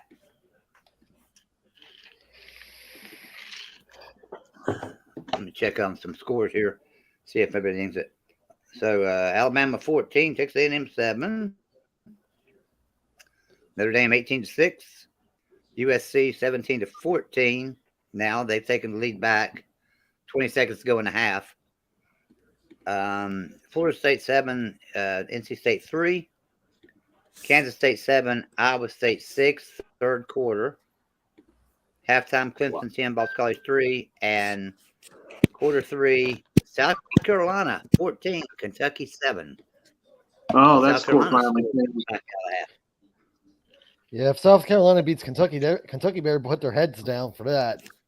Yeah. It's not going to be pleasant. Right, we got breaking news. It's NFL related, but TJ Watt has just been found out he had knee surgery while he's been recovering from the bicep, and it's going to extend him being out for the Steelers another 2 weeks. Oh, damn. Wow. I can hear my relatives being pissed off about that one. I'm pissed off about that one. My brother's a Steelers fan, so I know he would be screaming when he hears that. I'm actually having a hard time right now. Mountain and Paul, it's your show for a second. I'll be right back. All right.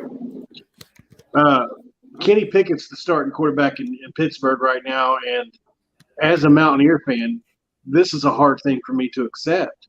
And people try to tell me, well, he doesn't play for the Pitt Panthers anymore. But I don't know, man. Who's your favorite team, Robert? Washington. The Commanders? I don't call them that name. Okay. Yeah, so, I'd rather call them the name redacted or the Deadskins. And I who's will your not favorite call them college that. Florida State. Florida State. Okay, so Tyler Van Dyke is now your starting quarterback. Oh, God. How does that make you feel? Ugh. You know what I mean? Yeah, Miami Hurricanes guy comes in now. He's your starting quarterback. Yeah. Or you know, it's just a tough pill to swallow for me.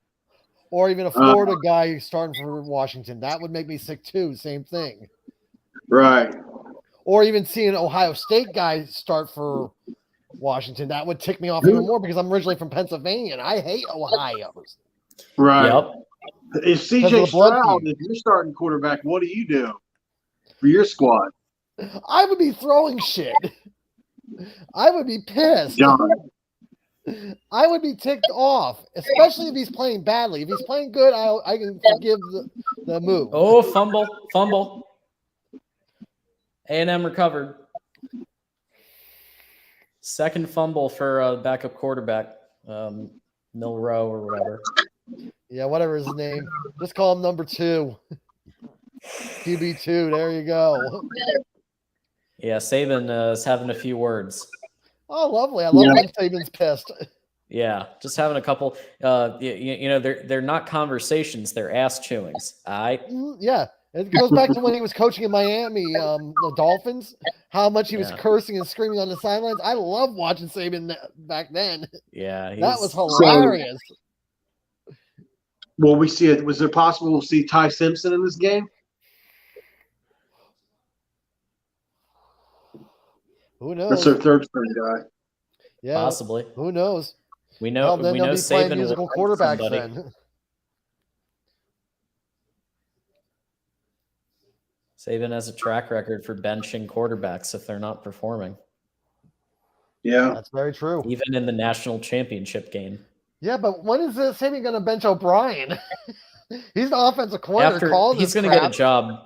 He'll get a job after this. Where? FCS team or I mean, there's going to be a lot of people who need coaches. Yeah, but I don't think he would want to stay at a college.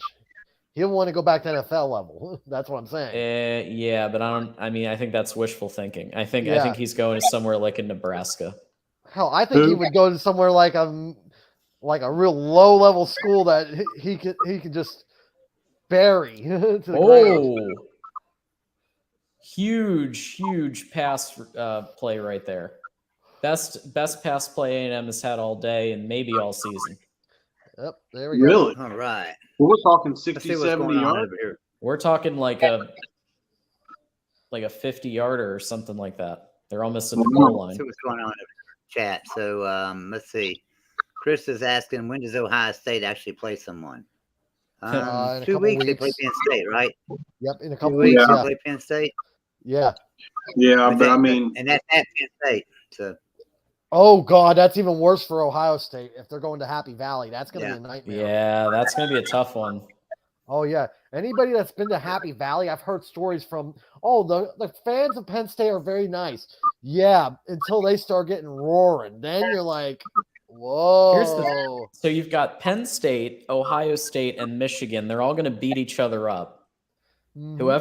Whoever survives that with the fewest losses is going to be the Big Ten champion. Yeah, and I think most likely Penn State has a good Ohio chance. State wins there. If Ohio State wins at Penn State, then their next game that's really anybody's got a chance of beating them is Michigan, last game of the year. So yeah, but if Penn State beats Ohio State, forget it. But also, if I remember right, next week Penn State plays. Let's see, I want to double check that. Yeah, Penn State plays Michigan next week. With an outside in the chance big house. Purdue. Yeah, that's the bad thing. But if Penn State silenced that Michigan fan base with that defense, we'll see.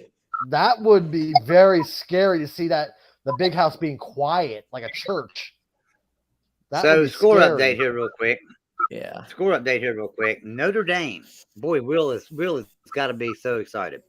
Notre Dame 25, BYU 6. 8 minutes. I guess he's making me big night for that one. Arizona's kicked a field goal and leads 3-0 over Oregon.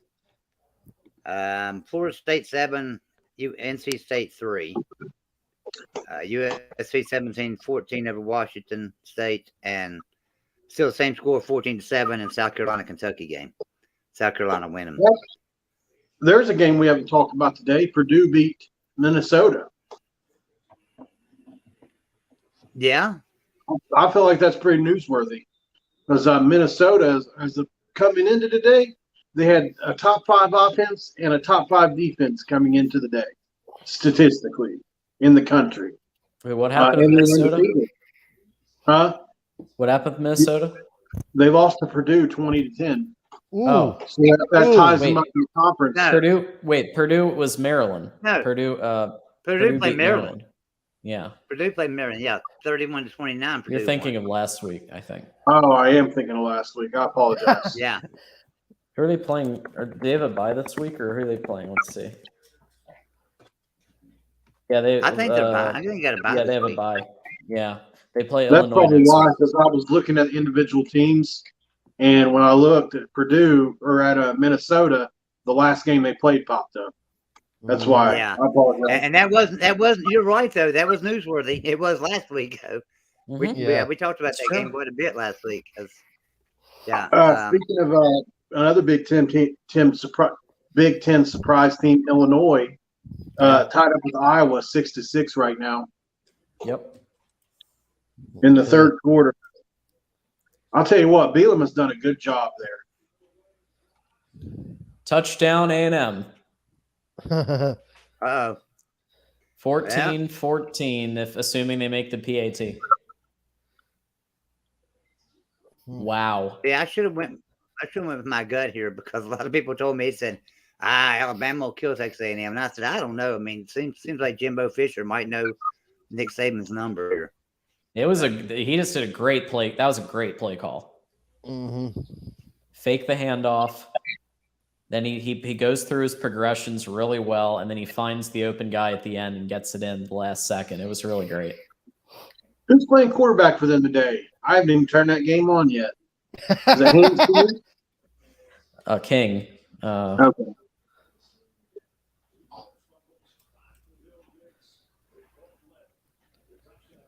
Yeah, so I put that up by Krista. She said if Alabama would lose tonight somehow, they could be in real trouble next week with possible 2 losses. Yeah, I don't think they'll beat. I don't think Tennessee can beat Alabama. Well, really, I do. Yeah, if Bryce is still out, and I'll tell you why. No, I tell you why is Tennessee struggled against Pitt. That just set the stage for me on Tennessee this year. So I just don't see them being able to beat Alabama. Now, mind you, Texas A&M's lost to Appalachian State, so that really means nothing since it doesn't. Yeah, that logic sounds so good, but you can never use it and really feel good about it in college football for some reason. Who beat who almost never matters for some reason. Yeah, it's all about the game on the field, and you throw out the book, and you just you can predict all you want. But the great thing about college football is you can never fully be sure until you play the game. Oh yeah, definitely. As Texas A&M found out when they lost to Appalachian State, which of course we know all about that. So. Yeah. Well, the upset with you guys was way bigger though. Yeah. Because the talent disparity. Appalachian State actually has a lot of talent right now. Yeah. The Appalachian State 2007 didn't even have a 2-star recruit on the team. Not even a 2.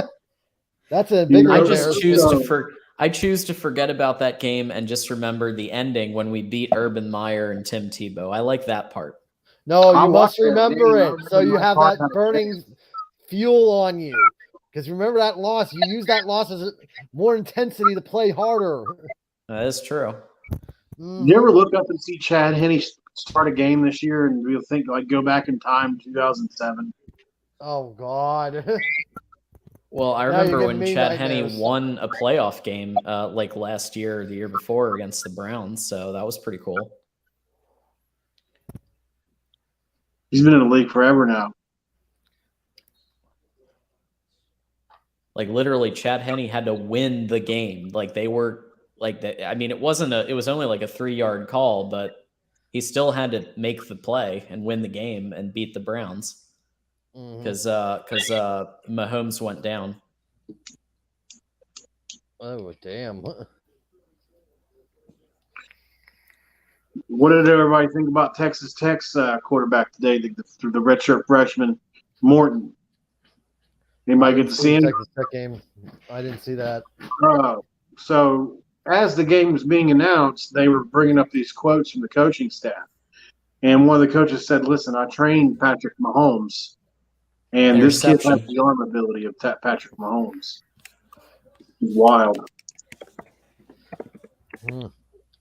Did something happen? Bama just got intercepted. Oh, not good. Are you serious? I am serious. A&M just got the ball back. That's not good for Alabama. Here comes Ty Simpson. Yeah, Tyson. Yeah, you might see QB3 coming in soon. Yeah, and then also Tennessee coming in and actually busting her door like the Kool-Aid man. Like, oh yeah. Yeah, I think Bryce Young's going to be back next week. Maybe not. They said he's going to play today, just because he suited up and he was. I think they're being cautious. I think he's going to play next week. I might be wrong. I'm not a medical expert, but just by what I saw in before the game. Yeah, what was the injury for him, anyways? It was on screen. Yeah, Yeah, I knew he was injured, but I didn't know of what. Well, I shoulder. can't find Shoulder for some reason. Shoulder that can be very iffy. I've suffered a shoulder Yeah. injury on my left side. It can be very iffy. Yeah. So he could For be out some next reason, week I too. can't That makes it find even worse. I had the Alabama game on a while ago. I've got YouTube TV. I had the Alabama Yeah, game me on too. a while ago. And for some reason, I can't find it now. Yes. It's Yes. CBS. So Ty Simpson is a 6'2", 198-pound freshman. Number 15. If he comes to the game, he's number 15. He's an early enroll week. Now A&M just got picked off. Wow. Oh man! He's giving the ball back to each other now. He was the number 24 overall recruit in the country. So he's obviously really talented. We'll see if he comes into the game. We'll see. Well, I'm happy. I've got something I want to share with everybody here in just a second. I'm trying to get it loaded, and I'll show everybody. This game is take me a second, bonkers. so y'all go ahead and Well, keep talking. I'm Let me happy. try to get this Florida done. State's beating NC State. I guess they were ticked off of what happened last week against Wake Forest. That's all I'm going to say, seeing on my phone the score.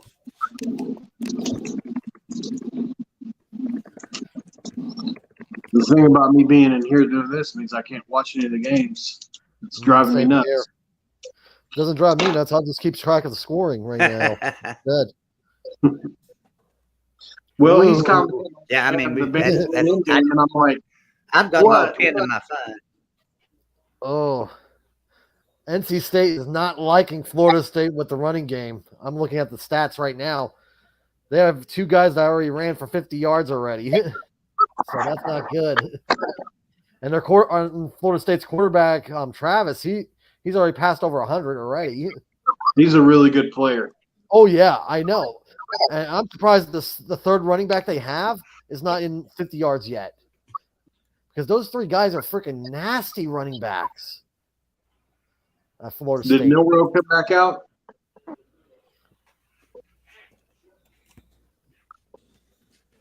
Ugh. Did Milroe come back out for Alabama?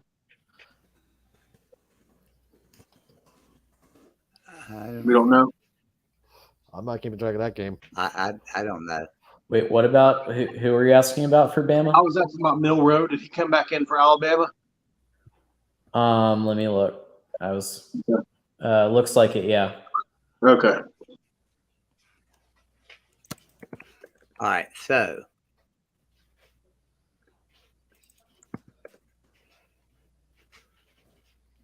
think I have this loaded. Let me bring this up. I got to share it here.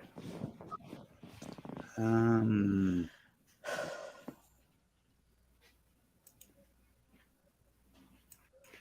Saban's teams don't usually get these types of penalties. This is their second unsportsmanlike. All right, so I'm going to share something with everybody here. Can y'all see that, or do I need to bring it in? I might need to bring it in. I can see it. Okay. So this is why Golden Blue Dude isn't here right now, guys. Of course, he just came in the chat. So he sent this to me. What's up, man? This was the beginning of him starting to build today. Him and his father are building the shelves for their nice. Wow. for his helmets and stuff. So they're building it, and he just sent me this. So he's getting it going, guys. Wow, looks good. And I believe he's going to do some LED lighting around that, and of course he'll put his banners back up there, his pinwheel and all that. The only thing I would suggest him to do is put some more support underneath the levels so that it won't cave in on itself. Yeah. That's the only thing I can think of, because my experience with construction and everything, that's the only thing I would say. Put one right in the middle on each of them going up. Give it more support. Because I want to give a special shout out to everybody here in the chat, because I know there's like 50 people live right now. Everybody's live, and you guys chose to come up here with us, and we really appreciate that. We appreciate you being here with us. We're just here to have some fun, and like I say, you guys are welcome to come in here with us, talk some college football, talk about a game that you've seen today or your favorite team. We don't care who your favorite team is. If it's I'm keeping track of the Florida State game right now. Yeah, I'm keeping track of the Florida State game. My God, they're literally owning them on yardage, passing yardage, rushing yardage, yards per play. Oh my God, that's a nightmare for NC State. Yeah, Florida State 14, NC State 3. That's my upset lock of the week. In case, so I'm undefeated on my lock of the week. My upset locks of the week. I'm completely undefeated this whole season. I've been picking one, sometimes two games every week. My upset lock of the week this week was Florida State over NC State, and they're winning 14-3. 43 seconds left in the half. Nice, well done. Yeah, still early. Anything could happen. Keep going. Yeah, and the stats for that Florida State game. Travis, he's 9 of 16 for 110 yards with a touchdown, so he's doing very well. And even rushing, he's doing pretty well. Yes. Paul, have you told everybody where to find you and how to get to your channel and stuff? Probably not some of the newer chat members. So I cover, it's a West Virginia centric channel, but I cover the entirety of the Big 12 and also the national stuff. It's a newer channel, so I really need some support. I do a lot of different stuff on the channel. I have a lot of big guests. Paul Catalina from Sikkim 365. I'll have him Monday, so be looking for a video of them. But it's just like it reads below my head. Mountaineer Paul Talks Football. If you can come on over and just give me a subscribe, I would really appreciate it. I don't have a lot of people yet, but the ones I do have are really loyal and good. So I would really appreciate that. Yeah, that's how it is here at Golden Blue Dude. We've got a lot of loyal subscribers, and I've been noticing them popping in and popping out because, like I say, a lot of people are live right now, and so they're jumping around and they're coming in and out, and that's fine. Like I say, we appreciate anything we get, and so just be sure to hit that like and subscribe button. If you're not a subscriber, subscribe to Golden Blue Dude. Golden Blue Dude, like I showed you on the pictures, working on his studio right now, so wasn't able to be here tonight, but he might jump in here for a little bit. Who knows? On his phone or something. What I miss? Yeah. You just missed the pictures of the shelving unit that Golden Blue Dude's putting together for the helmets. It's true. Yep. Question: what weighs more, the shelving or Golden Blue Dude? Golden Blue Dude. A mini helmet weighs more than Golden Blue Dude. Hell, I weigh more than him, and I just got weighed today. What's bigger, the shelving unit or his ego? That's questionable. That's a trick question. It could be both. They just asked Saban, what do you need to do in the second half? Oh, we need to play with more discipline. Bye. Yeah. You reckon? Just tell the truth. You need stripper poles in the locker room so the women can dance for them at halftime to really get them going. Get that adrenaline moving, get that testosterone pumping. Yeah, they do something in the second half because I remember from our game, we were winning by 1 because we kicked a 60-yard field goal or something. Oh, damn. And then Bama just came out in the second half and just crushed us. Mm-hmm. So they do something in the locker room in that halftime. How you doing, How you doing, man? Good. Pretty good. Just having a cigarette and just got done watching the Alabama A&M game. Yeah, same. Yep. This is not going the way I was expecting. Right. Yep. When I heard that Young was questionable for the game, I was like, oh, A&M might pull out a surprise upset. But it's hard to win at Alabama's house. It really is. So we'll see. Whew. So, Klein, are you a Bama fan?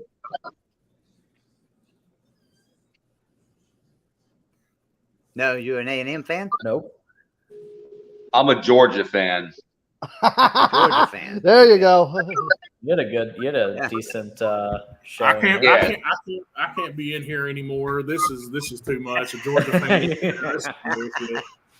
Oh damn. When? Yeah. Since when did Mark Helfrich when did he become a broadcaster? Who's that? The former Oregon coach is now I guess, doing commentary. Oh, Mark Elfrich? Yeah, he's doing. Looks like he's doing color commentating. Oh, really? Yeah, on the USC Washington State. Maybe he has He's no actually job. pretty good. So BYU has scored, and Notre Dame's still winning 25-13. But BYU has scored and mounting a comeback. Clemson has jumped out to a 17-3 lead over Boston College. South Carolina has jumped out to a 17. South Carolina jumped out to a 17-7 lead over Kentucky. Oh, that's the real MVP is going to be upset. So that's an interesting game here. I mean, South Carolina upsets Kentucky. That'd be it for Kentucky. There's not a chance we're going to. Well, there's another one of your guys too, Joey. Mark Stoops took him into year 5 before he turned Kentucky around. Yeah, exactly. So exactly. I know that's a guy you look towards when you talk about giving Neil Brown more time. Yeah, I talk about how the Virginia Tech gave Frank Beamer an extension after 6 years, and in year 6 he was 3-8, and then 24-41 after 6 years, and they gave him an extension. So I think that we need to do the same thing for Neil Brown. I'm not saying giving him an extension, of course. I'm saying giving him some more time. Give him another year. Let's see what he can do. I think that we'll be fine. What's the worst that can happen? Let me see what Golden Blue Dude's saying here. So Golden Blue Dude's put a thing up here. He says, we are Golden Blue Dude. Video will be produced after the college football season. Everybody that subbed and a short clip representing your team, and just say I am Golden Blue Dude. Yeah, so that's something that we did a long time ago. We did a little shout out. We had everybody send in a short video saying we are Golden Blue Dude or I am Golden Blue Dude. And it was really great. So he put this, he made this video, he edited it up and everything. It was really good. So if you can create a video saying I am Golden Blue Dude or we are Golden Blue Dude and email it to right there, refsuck@gmail.com. He'll edit up another video. So he'll edit up another video. Oh yeah, that's actually his email address. So my God. you can also send it to gbd@goldenbluedude.com. It'll still go to refsuck@gmail.com. But so refsuck@gmail.com. Make you a short video. Just say real quick, I am Golden Blue Dude, or we are Golden Blue Dude. And oh man, if I do really like a shoot promo. Random stat of the day: Syracuse passers did not throw an incompletion today. Oh damn! Just interesting. I just Syracuse didn't throw an incompletion. Yeah, they're 5-0. Mm-hmm. Isn't that wild? It is very wild. Well, Babbers was on a hot seat up there. So here you go. His players were playing for him. Yeah. And so, his players are playing for him. Good for him. Yeah. Well, they've got a quarterback. That kid can play. He was 17 for 17 today, and he was done by second quarter. Yeah. So question. So this video that we're supposed to do, so we say our team, Michigan, like I'm a Michigan fan, and I am Golden Blue Dude, but I'm not Golden Blue Dude. So it's like a metaphorical thing. Like we're all right the because Golden Blue here's Dude how community. we look at it. But here's how we look at it: is that everybody on this channel that's a subscriber or a viewer, a constant viewer or whatever, is Golden Blue Dude. That's Golden cool. Blue Dude's a brand. I like that. We're just here, Chris and I are just here, but everybody else is Golden Blue Dude. So, and we want to make that point across that everybody is Golden Blue Dude. So that's very cool. Just say I am Golden Blue Dude and send it in. All right. I am Marshall. And Mountaineer Paul, oh, God. JK Marshall says he's sub now. Let's chat up UTEP. Laugh out loud. Oh God, no. UTEP. If you're gonna chat up UTEP, then you're gonna have to use UTSA too with them. Well, their UTSA's played good football this year. They actually did better against Texas than we did. I bet they had D4 Sport. He was probably sweating in the first half of that game. I was surprised it was not. They didn't go down I-35 down to San Antonio and play UTSA instead at the Alamo Dome. That would have been crazy. How rocking that would have been. Yeah. Oh my God, that would have been an even bigger nightmare. How loud it would be, because that's a dome compared to. Because I've been at the Alamo Dome and also Texas Stadium. Oh my God, they are loud. So Klein, what did you want to talk about, Klein? Say what? Klein, did you want to talk about something or anything? Any games today that you watched that surprised you or that you were the Red River rivalry? Yeah. Yeah, I managed to see that a little bit while I was at work. I mean, I'm not gonna say Texas is back, but they're in that direction. I'll say it. So we Texas have a is back. Texas fan in here too. As long as they can keep viewers healthy. After what they did to West Virginia last week and Oklahoma this week, Texas is back. Yeah. Honestly, I had them. They got robbed in that Alabama game. They got robbed in that game. Preach, brother. Preach, brother. Oh God, they should have won that game. 100%. Yeah. Oh, and also I know. So Mr. Golden Blue dude has a different opinion on this, but that hit I can't pronounce his name right. Texas quarterback took and got hurt. Quinn yours. Yeah, I don't think that was a cheap shot. Like, yes, it was rough in the passer, but it wasn't a cheap shot. It was. Yeah, I even seen the hit. And that was just a rough hit. That's all it was. Yeah.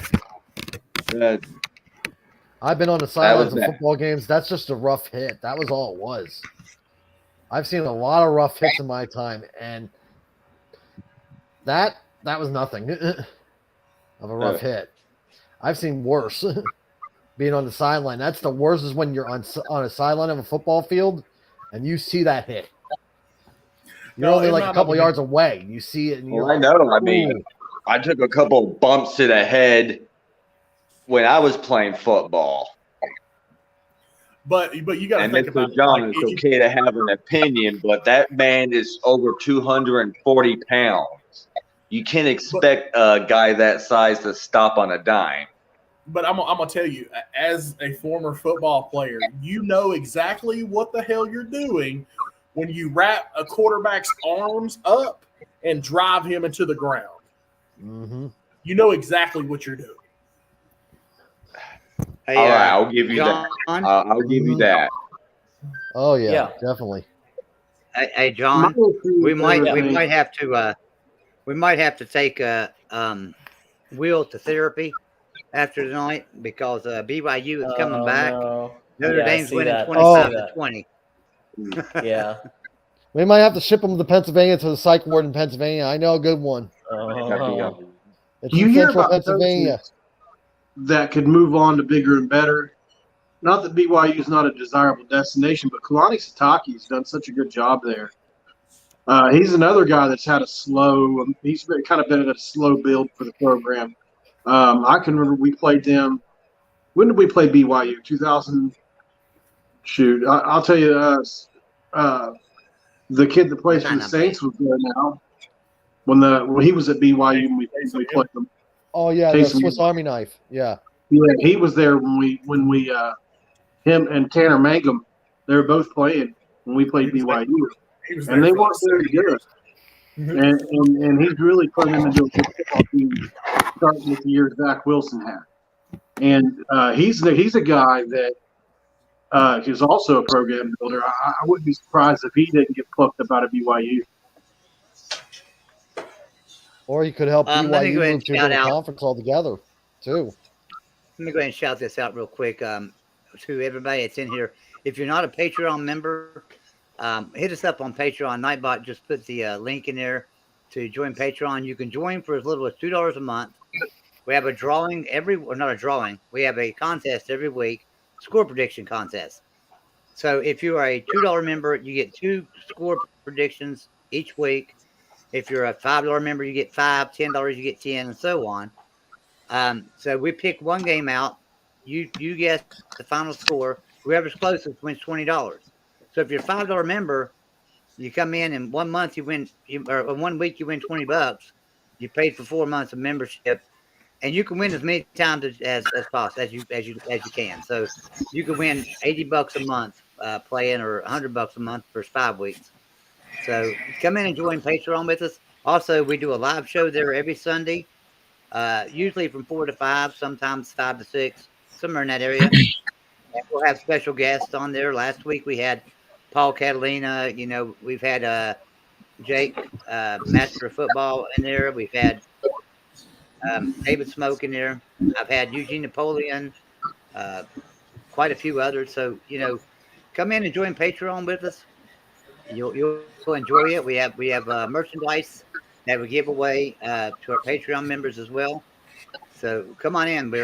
And also we give away $20 a week, but if we get a few more Patreon members, we get to bump that up to $50 a week.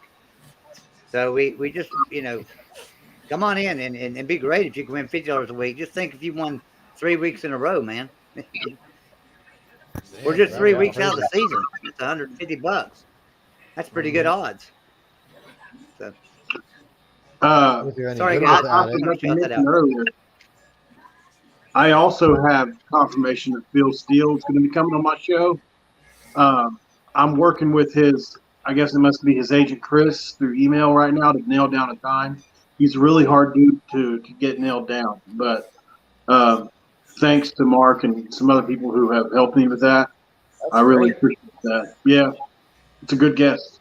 And then, like I told you earlier, Paul Catalina will be on the show. I got him coming Monday. So good deal. I appreciate just the network we have here amongst our West Virginia people and other people is really good, man. Everybody's so good to each other. There's nobody that's selfish. Golden Blue Dude and Joey have been so good to me. They really have. They're not selfish. They'll let you plug your stuff. It's not about just them, and I really appreciate that. Everybody wants to have a voice when it comes to this stuff. Everybody's voice matters, no matter who. And as long as we all respect each other, that's all that matters. Yeah. Anytime you need help with anything, bud, that I can assist you with, you just let me know, all right? I appreciate that, big dog.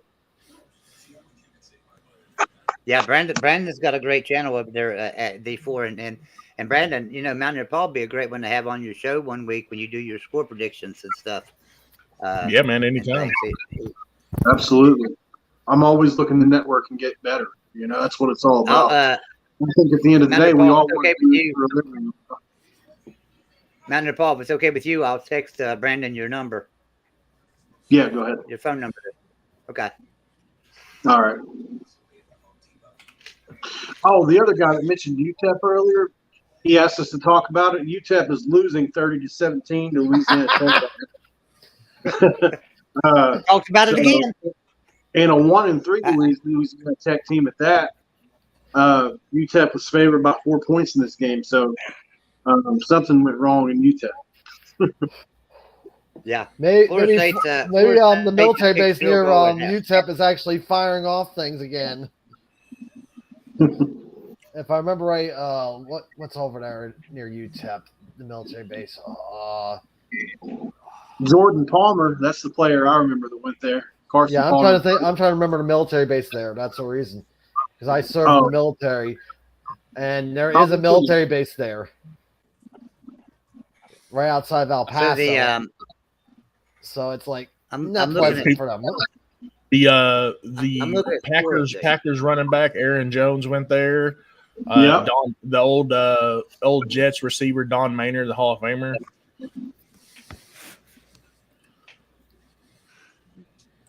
Forgot I'm about looking that. States, and Iowa State has kicked the field goal and leads Kansas State right now 9-7. So, and that's fourth quarter just started. That sounds like an Iowa State Kansas State score. That's a low score, isn't it? That's a low score. 9-7. It sounds like it.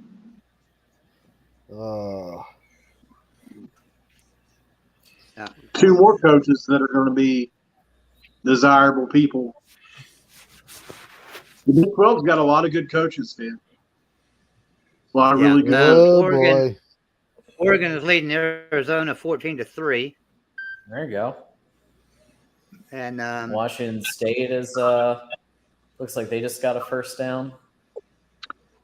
Cameron Ward's the truth. Yeah, he's a good player. USC Washington State 17-14 right now. So, Matt Paul, it's your show for a minute, man. I'll be right back. All right. Clemson's up 17-3 on Boston College. Yeah, I'm like, why are they playing with the Eagle? Why don't you just kill it and just blow it out? Blow them out. They like to play with their food. I'll tell you what, come on, big cat. Kill it. What do you think about Tennessee winning the East this year? Like, what are their legitimate chances of beating Georgia? That's all you have to beat. If Georgia messes around like they did against Kent State and Missouri, they will get beat. Absolutely. Yeah. I agree. No, I agree with you. As of right now, they look like a better football team. Now, does that mean Georgia can't show up to play and kick their ass all over the field? Absolutely, they could. Yeah. Georgia's still got a lot of good players, and I think the game against Tennessee is that could really go either way. I think we'll all be watching. I don't know what's gotten into them. It's like they're rattled. They were rattled against Kent State. And sorry. Oh, go on. The only thing you have to do to throw off Stetson Bennett is have at least a 6-foot guy on the defense. Just put his arms up like this, and he can't see. Why don't you just teach him how to do the Macarena, and he can really freak him out? Is that the definition of a low blow? Yeah, exactly. Why don't you just teach that guy how to do the Macarena? Really just got the QB. There you go. Him doing the Macarena in the middle of the field. That's the real ticket, Macarena. Dude, man, I was livid to get called for illegal something or other. That Jermaine Burton transferred from Georgia to Alabama, which is unheard of until this era that we're in. Yeah. He was their deep threat. He was their outside guy. Pickens gets drafted by the Steelers, and that's really their biggest issue right now. They have no deep threat, and they've obviously got a great tight end room, great running back room, great every other place on the team room, but they don't have any way to stretch the field, and I think that's the biggest issue for them right now. Everybody gets hit with the portal in different ways, Yeah, and Jermaine Burton is doing nothing at Alabama, and the guy that they brought in to be that burner like Jamison Williams was for Alabama last year, Tyler Harrell, just isn't panning out. I don't know whether he can't. Hey guys, I gotta go. Okay, buddy. Okay. I got girls calling me. Bye. Thanks for having me on. Yeah, I don't blame you. Yeah, don't hang out with us. That definitely takes priority. Yeah. And the thing is, Jermaine Burton's a stud last year. And the year before. Yep. There goes Gibbs. Wow. Yeah. Did you guys check Good the Wake run Forest there. game lately? My God, they actually let Army score. Oh, wow. Hey, listen, the starting quarterback for Army is from my son's high school. Really? Oh, lovely. Yeah, the only thing I care about with Army is if they beat Navy. That's all I care about. You talking about Tyler? Is that his name? No, Tyler? Cade Ballard. Did he not start this game? Oh, he may have. I just remember it was Tyler in the offseason, but maybe Ballard won it out. Well, the game that they had like the most passing yards in since like 2007 for Army. Yeah, Cade's 3 of 7 for 15 yards, 4 carries for 25 yards. They switch in quarterbacks and everything a lot. So. Right, depending on what they need. Yeah. Yeah. It looks like I'm looking at the stats. Tyler looks a little bit better, just stats wise. Stats wise, it really. Yeah. Yeah, she's 5'8", 183 pounds. Yeah. Tyler is. But He's a terrible guy. That's Cade's a little spark about plug. Cade's about 5'8", about 210. Yeah. Man, they're dwarfs compared to me. Damn. Oh, J.K. Marshall with the zinger. So a score update. Oregon is beating Arizona 21-3 with 4 minutes to go in the first half.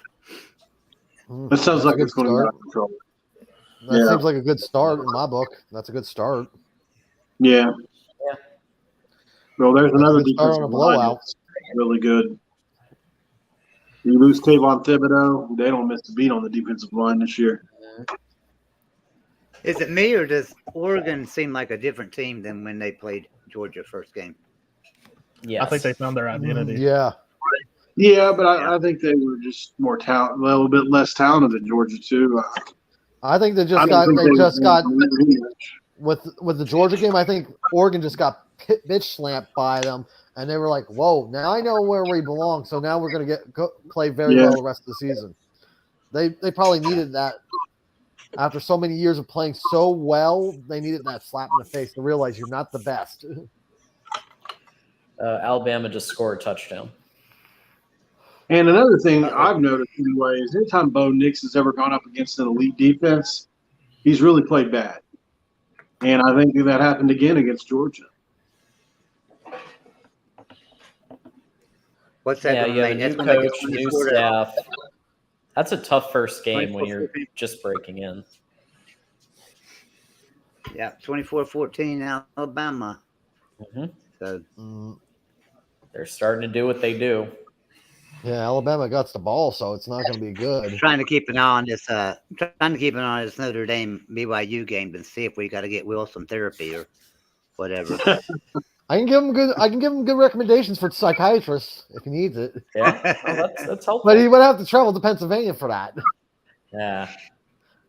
And FSU is doing exactly what I figured they would do against NC State and winning 17-3. Yeah, I'm happy for FSU doing that because they didn't play like that last week with Wake Forest. I'm like, that's not Florida State. When I saw a little bit of the game, I'm like, that's not them. That was not the Florida State I've seen most this season. I wonder how the real MVP is feeling about this game versus South Carolina. Yeah, that's what I've been thinking. Like, we might need to do a wellness check on DeReal. Yeah, that's for sure. Yeah. Yeah. A wellness check and everything else. Yep, I can agree on that one.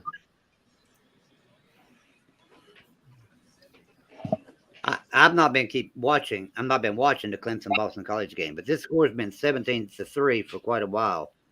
Yeah, it's like they're playing with their food. Clemson looks like they're playing with their food. Clemson's offense needs to get it going this year. They're going to end up dropping a game or two if they don't get it going. Yeah, if they suffer that next week, they're not going to get past Florida State that way. If their offense starts sputtering. Hell, they might not even score if it's sputtering that badly. Because Florida State's defense is not good, is nasty, just as nasty as some of these big schools that have been very good defensively this year. Right off the hot seat, Mike Norvell. Yeah, Mike Norvell in the ACC. Mike Norvell and Dino Babers have definitely got a little bit longer job security. Yep. Isn't that weird? Yeah. I hope Neil Brown does the same thing. I would love nothing more than to see him do well, you know? Yeah, keep Neil Brown. Keep Neil Brown. Lifetime contract. Hey, you might be sorry. You might be sorry you said that, D4. I'm telling you. I ain't got to worry. No, you ain't gonna be sorry. You're going to the SEC. You're going to the SEC. You ain't gonna be sorry at all. We're skirting off. Yeah. Yeah, I have to get used to watching SEC games then. when they move to the SEC. Ugh. Do you think we're gonna keep our game's gonna stay on the schedule with you guys going to the SEC? I hope so, because we're playing. Michigan plays Texas in 25 and 26, I think. Yeah, y'all don't want that problem. Oh, shoot. Hey, Joey. Yeah. Hey, Joey, I'm going to jump off your call tonight, fellas. Okay. All right, Mountaineer Paul. Thanks for tuning in. Tell everybody one more time where to find you. Mountaineer Paul Talks Football YouTube channel. It's new, but I have a lot of guests lined up. I've done my homework. I've done shows like this for the last couple of months and got my foot up, my foot underneath me on it. So it's going to be exciting, man. I love football. I love all football of all kinds, and I'm excited to talk about it. So Mountaineer Paul before Talks you go, Football. you got to finish that other statement because you about had your foot up. What? yeah. Where do you have your foot up? I want to know what you were going to say. I was trying to hurry and talk. My phone was about to die. It's about to die on me, and I was trying to spit out words too fast. Yeah, I get you, man. God. All right, Mountaineer Paul. Thanks for coming in, man. Appreciate you. Yeah, it was fun talking to you. See you, Paul. All right, guys. Bye. See you later, brother. Oh man. So John says we might have to send Will to Western Psych. Yeah. Western Psych. I know of one psychological place in Pennsylvania that's very nice. It's called Danville, which is around like central Pennsylvania. Yep. It's a nice little out in the middle of the woods. I grew up in Mechanicsburg, Pennsylvania. Oh, Mechanicsburg. You were Eastern Pennsylvania, right? I was South Central. north. Yeah, but I'm more eastern of you. Yeah. I'm from Pottsville, Pennsylvania. Okay. Yeah, you're not. Yeah, you would know me very well because of Yingling beer. Yeah, Yingling. That's good stuff, man. It's good stuff. Oh yeah, I'm thankful we finally got to Texas, so I get a taste of home then.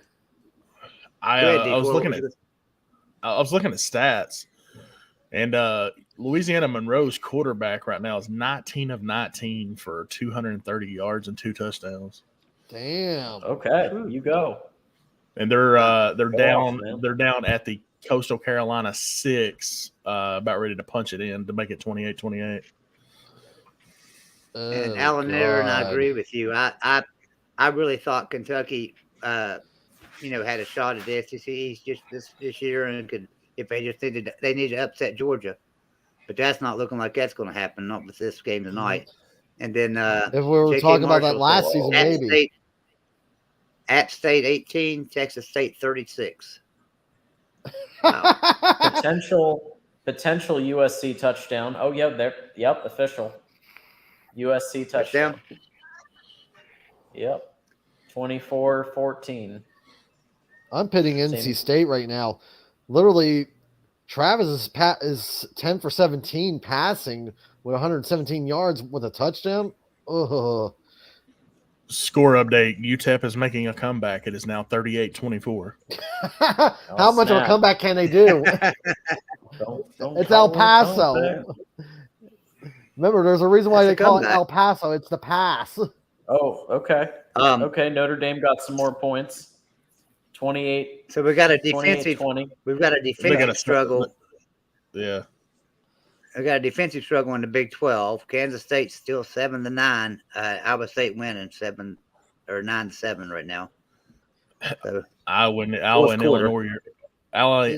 and Illinois are deadlocked at 6. Huh. Can't believe Iowa scored 6. Can't believe Illinois scored 6. Their special teams and defense is pretty good. Two field goals. Notre Dame just scored 28-20. Notre Dame's winning 28-20. So a little bit of breathing room. Yeah, we'll have a nice sigh of relief right there. 6 minutes to go. With this, how this season's been going for Notre Dame, I'm surprised he didn't slit his wrist yet on this. This season for Notre Dame has been rough. They've been having a rough season, especially with Marshall losing to them. That's a humiliation. Losing to Ohio State I'll makes tell you, sense. if this were here, and I haven't looked it up, I haven't looked this up yet, but if Appalachian State lost to Texas State 36-18, how humiliating is it that Texas A&M lost to App State, and that NC State, North Carolina gave up 40-some points to App State in the fourth quarter. So, and they lose to a school like Texas State. That would be a joke. Talk about playing down to your competition, too, at the same time.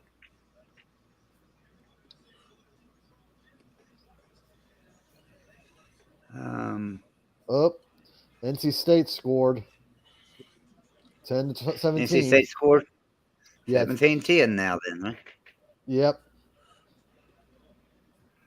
Yeah. I want to double check, make sure. So we're getting down to touchdown. We're getting down to the fourth quarters on all these games, except for the Oregon-Arizona game, of course. And Florida State, NC State, that's still in the third quarter. Yeah. But that's about to end, too.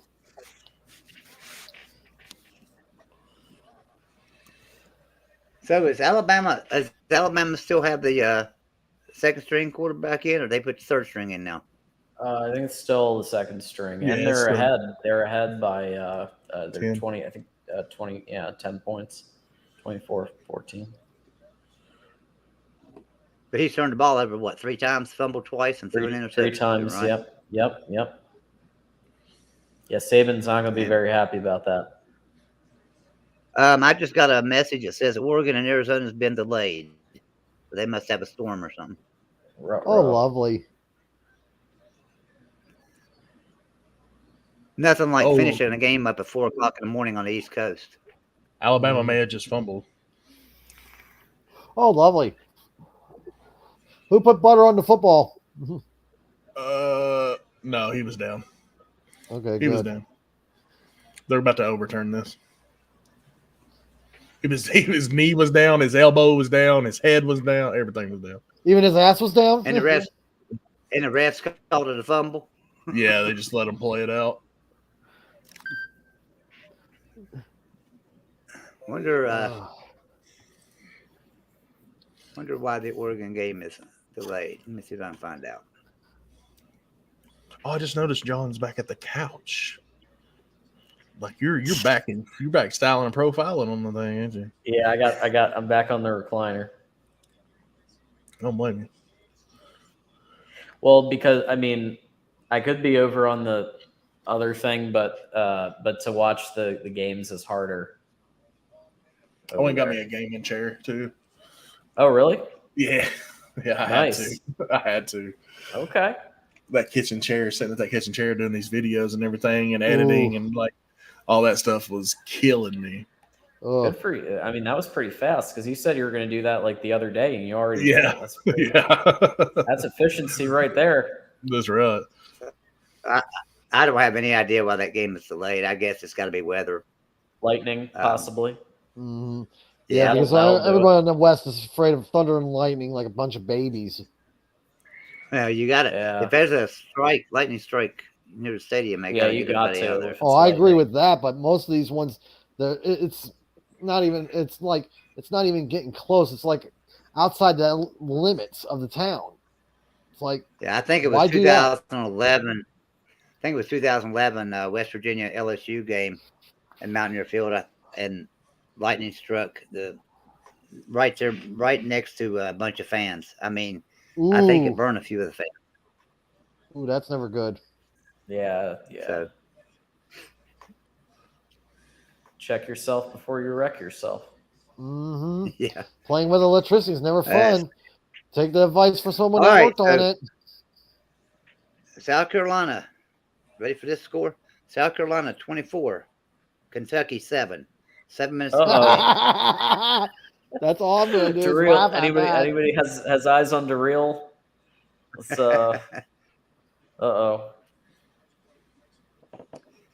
Man, tell you what.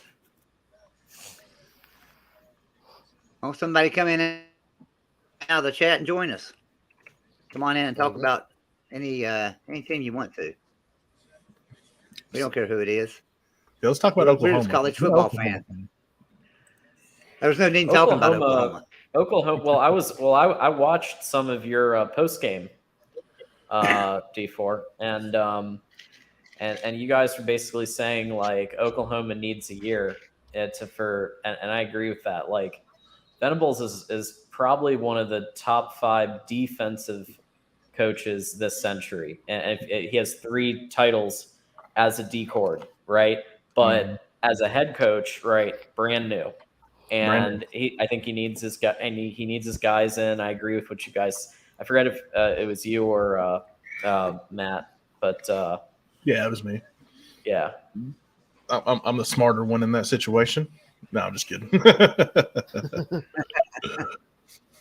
Yeah, I was cooking up some quesadillas and listening to the Texas post game a little bit. Nice. They turned out good too. I want some quesadillas now. It's Clemson up 24-3 now. Oh boy! Holy shit! I have to stop looking at that. Oh, that was close. That was real close to potential safety. Oh, lovely. Over on the USC versus Washington State game. Oh, in the West Coast, they never play football correctly anyways. That's the reason why the referees are blind. Don't you tell them USC the guys that them's fighting words. Yeah, they were able to get a screen at the last second there. Like those people would be even able to beat my rear end. So Kansas State is taking the lead on Iowa State, 10-9. Kicked the field goal. Lovely. So they took the lead on Iowa State. Just shows you like how bad Scott Frost was at Nebraska, because it seems like Adrian Martinez is having the best year he's had, and all it took was getting away from that situation and having a different quarterbacks coach. This Cam Ward kid is legit, bro. Yeah. Yeah, anytime I think about Nebraska, man, I just can't help but think about the Tom Osborne years and how good they were back then. I mean, triple I formation or whatever. Yeah, they were just dominant. They were so good. And I wish in '93 West Virginia was undefeated. In '93, West Virginia was undefeated, and Nebraska was undefeated in '93. And I wish we could have played them for the national championship. But West Virginia was number 3 in the AP poll. Florida State was number 2. Number 1 was Nebraska. Coaches poll was different. West Virginia was number 2 or number 1. Nebraska was number 2. But they didn't go by the coaches poll. They went by the AP poll, and Florida State and Nebraska. I tried not to listen to the coaches poll. Had Nebraska as the national champion in '97, which was a little bit of BS. Yeah, well, seeing Frost coach there, I was like, when I saw the first game in Ireland, I'm like, what was Frost even thinking with some of those play calls? Well, especially the onside kick attempt. Mandy Dandy has a question for you, D4.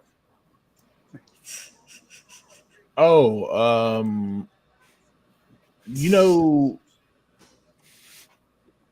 when a dog takes a dump on the ground and it sits there for a very, very long time and it turns white, that's what they look like today. I'm not gonna lie, I've never seen it turn white before. But I have. Oklahoma barely lost. You've never seen Step Brothers? Lost to Texas. I have seen the dog turn before, turn white. Yes, it has to be baked in the sun very long. No, it's on that movie Step Brothers. I know. I've actually seen it. That's what I'm saying. I actually seen it. That's the reason. In real life, so I know what you're talking about. Step Brothers. They're recapping Michigan, Indiana on here. Well, now I don't know what that delay was in the Oregon-Arizona game, but I know that if lightning strikes, they got to wait 30 minutes, right? Well, they're back to I playing. think so, about 30. They're back to playing already. Yeah, maybe it was just like really. Maybe it was like hail or really hard rain. Yeah, maybe. Arizona scored though. It's 21-10 now. But yeah, it's a 30-minute delay. Usually. Fumble. Who fumbled? Alabama. Wow. Can't hold on to the ball. And was he down this time? No, he was not down this time. Man. Was it the quarterback Walter again? Nolan. Walter Nolan, I watched that kid play in Knoxville. He's from Knox Powell. He was a stud, but had a very lackluster motor. NC State has scored. It's now Florida State 17, NC State 10. 7 minutes to go in the third quarter there.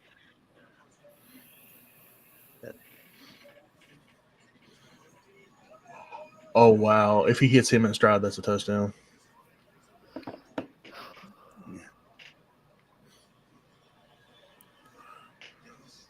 All right. Oh, this is coming down to a BYU Notre Dame here. Are you watching that game now? Did you see what I was talking about on that, John? If he hits him in stride, that's a touchdown on the Alabama game. Oh yeah, I seen that pass. I seen that. Yeah. I must have missed that. Yeah, he had to jump and catch it, or he would have been gone. Hold on. He was wide open. They did get down the 25-yard line though. So. Yeah, that's the difference between Haynes King and Quinn Ewers right there. Yeah, little brother can't make that throw. His little brother's a little shorter. Oh damn! Yeah, I just saw it. Okay. Yeah, me and John got a lot to talk about in this this next game preview for Michigan. Yeah, we do. I have a lot of thoughts. So everybody stay tuned for D4 Sports. Subscribe to D4 Sports channel and you'll get to listen to our analysis of the Michigan game. Michigan Penn State. Oh, lovely. Well, and a preview of Michigan Penn State too. Yeah. That could be a nightmare for Michigan, like I said earlier. Yeah, we got to. I mean, the thing is, I'd say our run defense has been better than our pass defense until this game. Actually, when they finally figured out that they need to use Yabioki as a starting edge rusher. I think they finally figured that out. But the run is we've been better at stopping the run. But you guys the Penn State has like a ridiculous running game. Mm-hmm. So and also a pretty decent passing game too.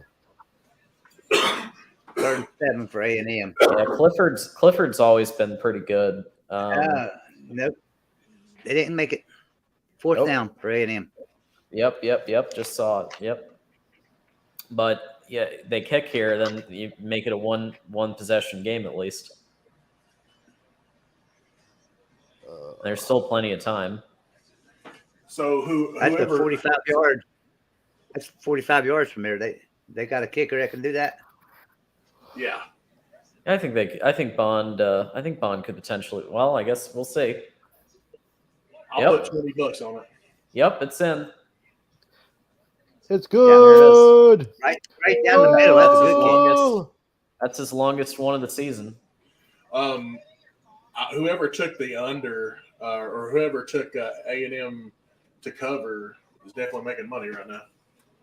Well, I only did the Yahoo our pick'em, so I'm not making any money, but I took A&M to cover. Not bad. I took A&M to cover, and I took FSU to win. That's my set lock of the week. Yeah, Florida State's still winning 17-10. Yeah. Clemson scored again, 24-3 over Boston College. So Clemson's coming to life. South Carolina still beating Kentucky 24-7. Yeah, but USC. Florida State has to wake up. Yeah, USC 24, Washington State 14, Kansas State 10, Iowa State 9, Florida State 17, NC State 10, BYU 20, Notre Dame 28, and Oregon 28, Arizona 10. So Oregon scored again as well.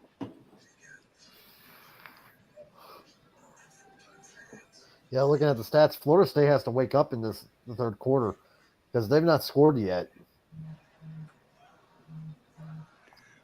So that looks like 1 minute to go in the BYU Notre Dame game. So it looks like it's all over for BYU, I'd say. Is the game over? It might be. I'm on that. I'm looking at the app, so it's going to be delayed. I'm on my phone looking at the app. Yeah, I'm looking at the scores on my phone, and the only way BYU can even tie is scoring and a 2-point conversion.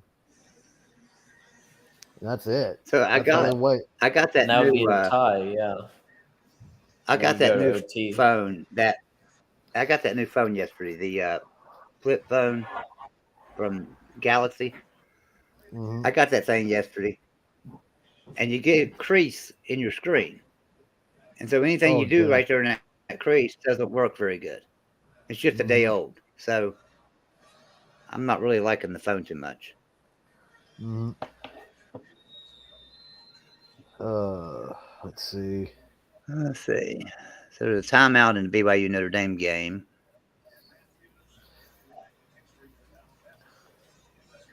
Kentucky scored. South Carolina 24, Kentucky 14. There's 2 minutes and 49 seconds left in that game. Can Kentucky come back? That could be. Twice. They're down by 10 with 2 minutes to go. I doubt it. Although Houston pulled one out of their ass, didn't they? Houston pulled one out of their ass. Dana Holgerson got lucky. There we go. Hey, that's the players' credit, not him. Now, see, John, I went almost the whole show and didn't mention Dana Holgerson until just now. Mm-hmm. It took you 2.5 hours. Yeah. It took you the whole show till what? To mention Houston's head coach. The whole show. Oh, Houston. And I just that's right. Dana Yeah, Holgerson. you were. I was like, yeah, I was actually kind of waiting. Yeah, how long will it be until Dana is mentioned in the conversation? Yeah, he pulled one out of his ass last night. Now can Kentucky do the same thing? No, he didn't pull anything out of his ass. His players pulled it out of their ass. Yeah, his players. Let's be correct. The players pulled it out of their ass, not him. Remember, talent can outbeat coaching any time, but it's not consistent. Good coaching can cover up bad players. So John says, at least we own BYU. He's a Pitt fan. Yeah, Pitt. I think they do have a winning Pitt record fan. against BYU. You guys love your Pitt fans. Yeah. Yeah, if you want to have Pitt fans quiver in their seats, just say about Penn State. They'll shake in their boots. Yeah. Because they know they're owned by Penn State. I have a good friend. Well, I have a good friend who's a Pitt fan, and they. Here's the thing about it. Big Nittany Lion supporter. Mm-hmm. Here's the I thing know. about I had it. a lot of friends went to Pitt Penn won State. this year. Pitt won this year against West Virginia. Problem is, they lose everybody this year. Everybody. They have nothing returning. Yeah. And so they got to play West Virginia the next 3 years. And for the next 2 years, we've got our whole team. I mean, we're young. We're a young West Virginia team. JT Daniels may be going after this year, but look at our quarterback room. My gosh, it is talented. So not worried about that. I think it's going to be begging for a win against West Virginia after 3 years from now, because we'll beat them the next 3 years. Yeah, the only thing you have to worry about West Virginia is if none of the quarterbacks suffer a major injury that messes them up for the rest of the time they're there. That's all you hope for. But I mean, our quarterback room is so talented. Yeah. I mean, we've got JT Daniels, and then we've got Nico Marco, 4-star. We got Will Greer, 4-star, or not Will Greer, Will Crowder, Goose Crowder. So I mean, and then we have a a really good 3-star quarterback that's not bad at all. So our quarterback room is really talented. What's going on in the Alabama game? SOS. All right. So let's go in here and let's see what's going on. No score changes. Everything's still the same. Halftime, Oregon 28, Arizona 13. Arizona kicked a field goal before the half. 28-13.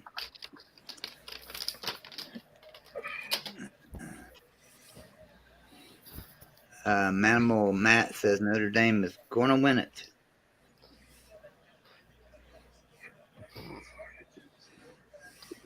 Good for Notre Dame has the ball, so that. that's a good thing.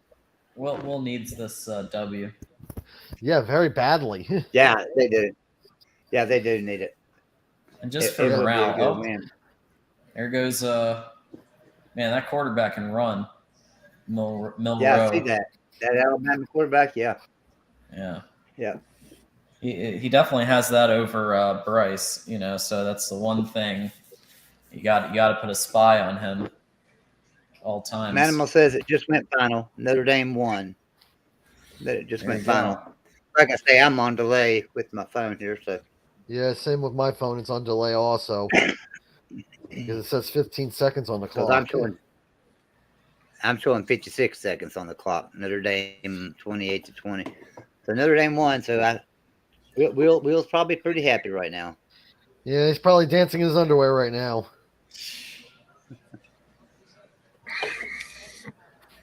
Man, he was probably stripping down in frustration that he might lose. And now he's probably in his underwear like, thank God.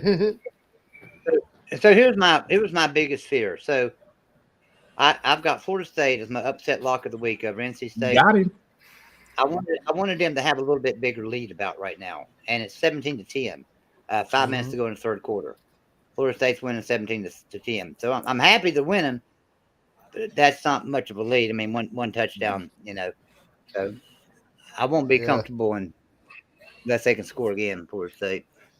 Yeah. Yeah. And when the yardage and everything, Florida State looks very good, but they're not scoring. That's the only thing. There. If Alabama doesn't get Bryce Young back next week, they're in trouble. They are, yeah. Tennessee, he missed it. Big sack there.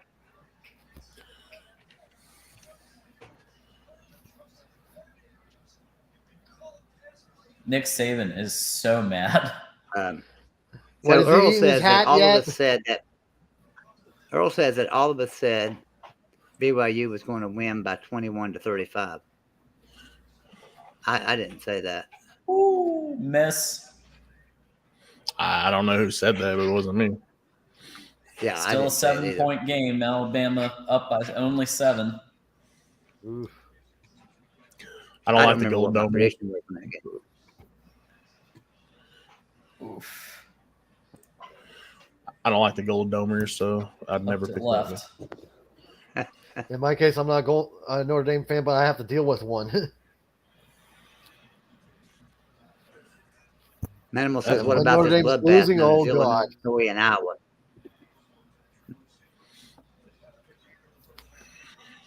Wait, it's bloodbath now? I thought it was like 6-6. Last I checked. What is it now? Iowa over. Forgive me, I'm not watching the Iowa. Oh, it's still 6-6. Classic Big Ten matchup, 6-6 with 3 minutes to go. Hey, that's normal. No, 12-6 now. Iowa just scored. Yeah, Iowa just scored. Yeah. Look at that. The Iowa offense did something. Oh, so they're not sitting still. Yeah, they actually came alive last week a little bit. They put up 2 touchdowns on us. With Iowa, hell, you're lucky to see them even move sometimes. I know. They're definitely a defensive team. Yeah, I know. Even most of my lifetime of being alive, Iowa's never really done anything except just sit there and take it Tight like ends. they sit there like a prostitute just laying there, spread eagles, taking it. That's all they do. Yeah, they might win, they're but pretty good with their tight ends and their running game. Is yeah, pretty they good do love their sometimes. tight ends and running backs. I know that. That's always been that way. Hell, the Big Ten used to be all that. Nothing about the everything about the tight ends and running backs. Now it's a little bit running backs, but a lot of quarterback and receiver play. That's the one thing that really saddens me because you're getting away from the running game and going more passing. You have to balance it out, or one opens up the other game. Usually, I prefer use the running game to open up the passing game, which is more effective in my book. But hell, if you can use the passing game to open up the running game. There's 2 minutes and 45 seconds left in the fourth quarter of the South Carolina-Kentucky game. South Carolina's winning 24-14. South Carolina has the ball, second and 4 on the Kentucky 45. Well, Kentucky might be feeling sad there. That looks rough for Kentucky does have 2 timeouts. Kentucky does have 2 timeouts left, so they can stop the clock 2 more times. Yeah, and I bet you that stadium is very quiet. That would be my guess with the Kentucky game. In Lexington, that's going to be quiet. Either it's quiet or it's a ghost town in there because all the Kentucky fans left.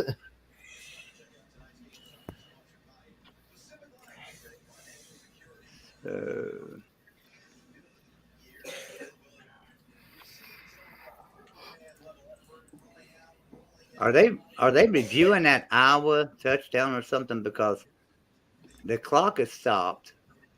I'm not it's watching back to it. I'm just looking at 6-6. They must have been reviewing it. 6-6. Yep. There's Manimal Matt coming in.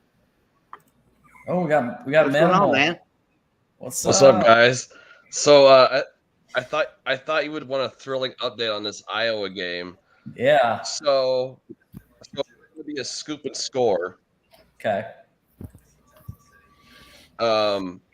Iowa got a scoop and score, and then they ruled that Illinois was down. Oh. And okay. So it wasn't. So I was wrong. It wasn't even an Iowa offensive. It was a of course it was their defense. Scoop and score. Yeah. Because against us they did have 2 offensive touchdowns. Sorry, I have So an echo Illinois, for some reason. I'm going to sign out for a second. Did Illinois kick a field goal? Because they're saying in the chat it's 9-6. Yeah, 6-9. Nice. Oh.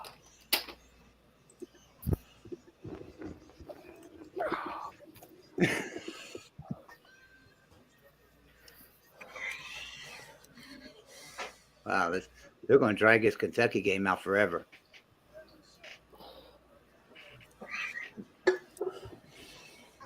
Drag the Kentucky game? Oh boy. I hope this Texas A&M Alabama game goes down to the wire or in overtime or whatever, because I want Alabama emotionally drained and physically beat up for Tennessee. Well, that would be fun to watch then if they're all drained out like that. And where will that game be played? Knoxville. Ooh. Yeah, especially when they're all drained out like that, and then the Knoxville fans are starting to blow up that place when they're starting to score. Oh, that would just crush them even more. And the game's over.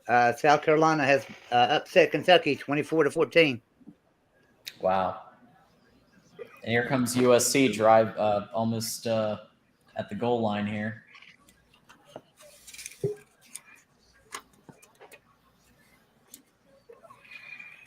A&M. All right, A&M. Okay. Welcome back, Matt. Yeah, sorry about that. I had an echo issue.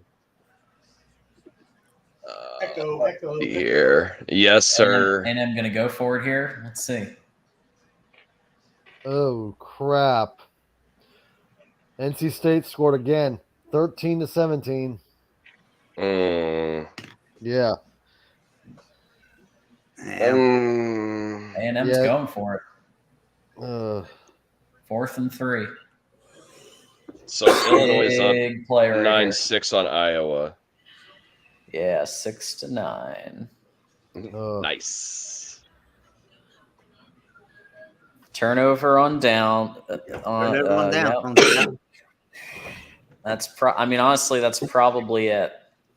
Given how these two have been playing on offense, I feel like 7 points feels like a lot, and if Bama scores even 3 more, it kind of feels like it. Yeah, it does. Let's see if there's any more score updates. Still the same score in the Clemson BC game, 24-3. USC is second in goal right now. Let's see what they do here. Okay. Kansas State and Iowa State is final, 10-9. Kansas State won. Oh, congratulations for them. There you go. Damn, that don't sound like a Big 12 score, does it? 10-9. I'm happy for Martinez have some success. Yeah, that 10-9 score, that sounds like a Big 10 score. It really does. Like it sounds like a real old school Penn State versus Ohio State, or even Michigan State. Auburn. Yeah.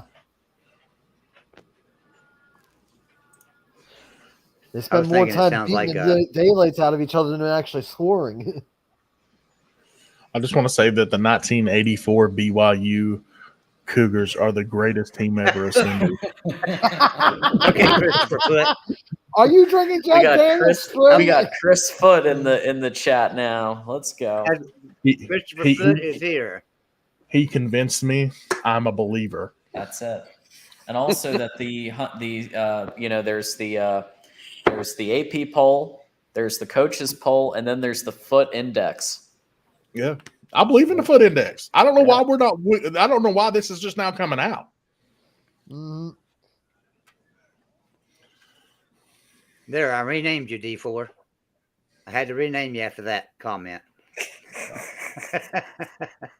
I don't know how I feel. I don't know how I feel about this. He was in there one night. It's funny because oh my gosh, he was driving everybody crazy, talking about Michigan in 1980 was like a 50th ranked best team in the country. They just didn't have a chance at anything. I'm sitting there going, where do you get this from? And he's like, and West Virginia's 50th ranked overall. I'm like, where are you getting this from? He said, they're the 50th most winning team or something. I'm like, they're the 15th winningest team. Oh, that boy, I tell you, I don't know where he gets his stats from, but maybe from a drug dealer down at the corner.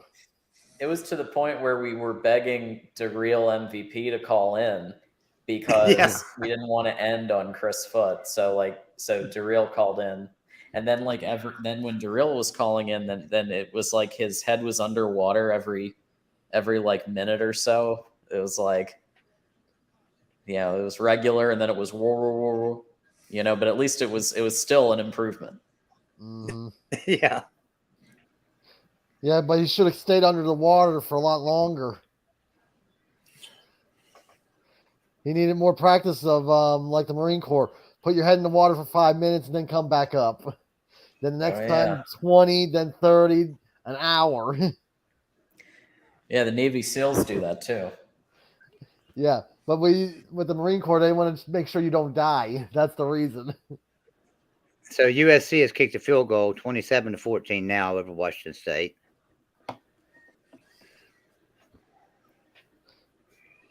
Yeah, he's having a rough, not very good day as quarterback. So it looks like Alabama's got to punt.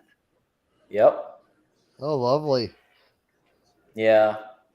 They really need Young back next week. They really need him back. Yeah, if he doesn't come back, he's going to be in trouble. That's not it. Yeah, if he doesn't come back next week, they're done. Their goose is cooked. Like I said earlier, you're going to hear Rocky Top from space if Tennessee wins that game. It's going to be bad. Aaron, we talked about that game a while ago. Their special teams is still elite, though. We talked about your coach, Dana, a while ago, and how great of a coach he is and how his players build his ass up. Yeah. The Yeah, players we got bailed him out, yes. A lot of Dana fans in this channel. Hey, I don't know Dana Horgeson very well, but I don't like him either. It's the way what I've heard already about him. Aaron, what do you think about Dana? Do you think he should be on the hot seat right now?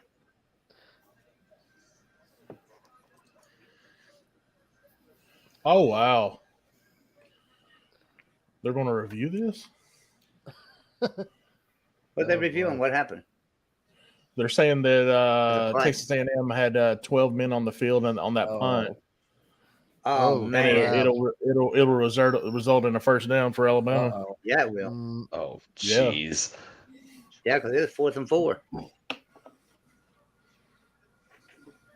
Yep. Aaron says, "I do not like him." So, yes, he's on the hot seat.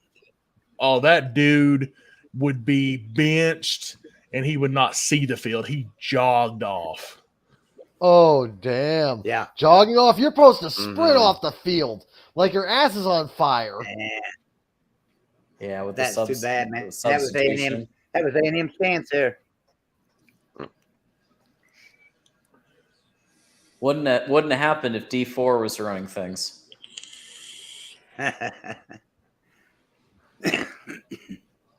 Amateur hour over there. Hey, John. John, it's your show for a second. I'll be right back. My show? What? Oh man! Your show for just oh a second. God! We're all go off the rails. Wait a minute. D4. No, go ahead. Oh John. God! No! I'd rather death by firing squad.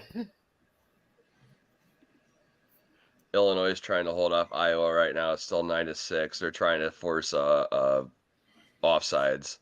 Aaron Alley says, "I do not like his attitude. I'm tired of motivating my team." Oh well. I mean, it's tough when you're in Houston. You've got a limited field of candidates. Mm-hmm. You know, so Dana's. I wouldn't say Dana's like the worst option. Yeah, but you have a very bad field because of one reason. You have to think you're competing with Texas. Let's see, A&M, Oklahoma too. All these other bigger schools that are bigger than you. Hell, sometimes you're losing out to freaking smaller schools for crying out loud. Like well, see, it didn't like fall UTSA apart. and everything else. You can have Tom Harmon back. That's true. He's just chilling, right, with the Bears. Mm-hmm. Just hanging out as an analyst. Roughing the passer, of course. A&M's gonna fall apart. Uh-oh. Here we go. Normal Jimbo Fisher coached team. Oh man.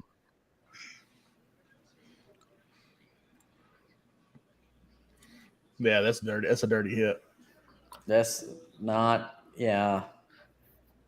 And especially when it's still a 7-point game, like, oof.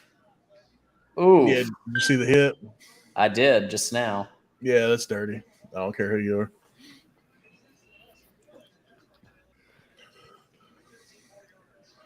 Half the distance.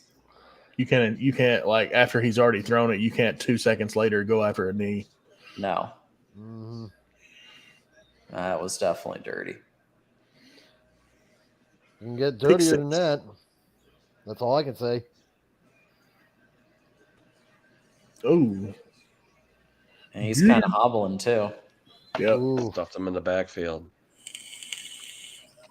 You might be seeing QB3 soon. Whoever that is. Replacement parts quarterbacks. I actually seen Ty Simpson play in high school as well. He played at Westview in Tennessee. Score update. Clemson scored again, 31-3 over Boston College.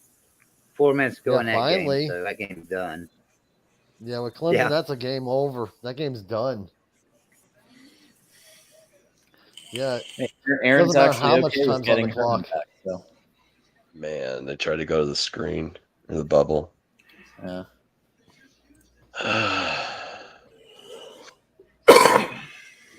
Well, Wake Forest won 45-10. Can't believe they allowed Army to score 10 points. Great job, Bill O'Brien. Great job there. bubble screen. Aaron, I agree with you. He had that same attitude here at West Virginia. Every time we lost, he never took responsibility. It was always can't motivate the players, can't get them to stay in their assignments. It was never his fault. Never. You need a coach to take responsibility. When I think of Bill O'Brien, you know what I think of? A bubble screen that loses 2 yards. Sounds about right. That sounds about right. Classic Bill O'Brien. Yeah, he did that a lot at Houston for crying out loud. Vintage Bill O'Brien. He should have picked that. Yeah, Bill O'Brien trying to do that when he doesn't have a receiver anymore. That was quite funny trying to pull that bubble screen. When I think of Bill O'Brien, I think of a butt chin. Oh, yeah. Yeah, I agree with you, too. Oh, he missed it again. Yeah, Bill O'Brien's the only coach I know of that can blow his nose and wipe his own butt at the same time. Oof. Almost intercepted. Oh, right out of his hands. Oof. He tried to overcorrect.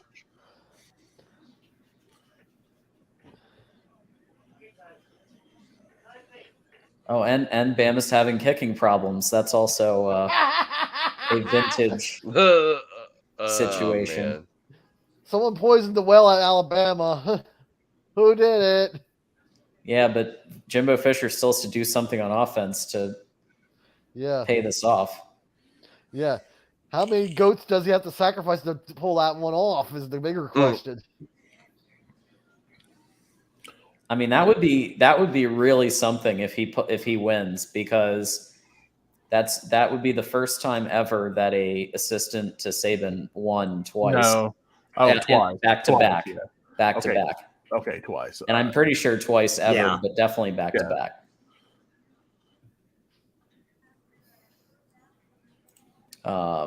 Because Kirby did it too, but he did it. Obviously, Kirby's was the national championship, so that counts for a lot. But still, so I just got an update. I just got an update from Golden Blue Dude. He's working on his background here, and cool. So let me share that with y'all. We're getting updates. It feels like HGTV. We're getting updates on the. There we go. But them shelves in the middle look like he's going to have to put a support board on that shelf in the middle. Yeah, that's what I think somebody was saying. Yeah, that's what I was saying. Either an X brace at the bottom, in the middle, and on the sides. So it helps balance it. He's gonna be sitting there during a live stream. That thing's gonna come crashing down. Yeah, that's why I'm seeing the same thing. That's what I see. It looks nice, but it needs a little bit more sturdiness. That's all I would say to make it sturdy. Yeah, it looks like he used probably quarter-inch birch plywood. At quarter-inch birch plywood, but that's going to sag. It'll sag even more over time. Yeah, that's the reason why you use X bracing on the legs going across. It'll give it more support and more, and then you can put more helmets on there if you need to. And it might be planning on doing that, because they might be still planning on when the tournament's finished.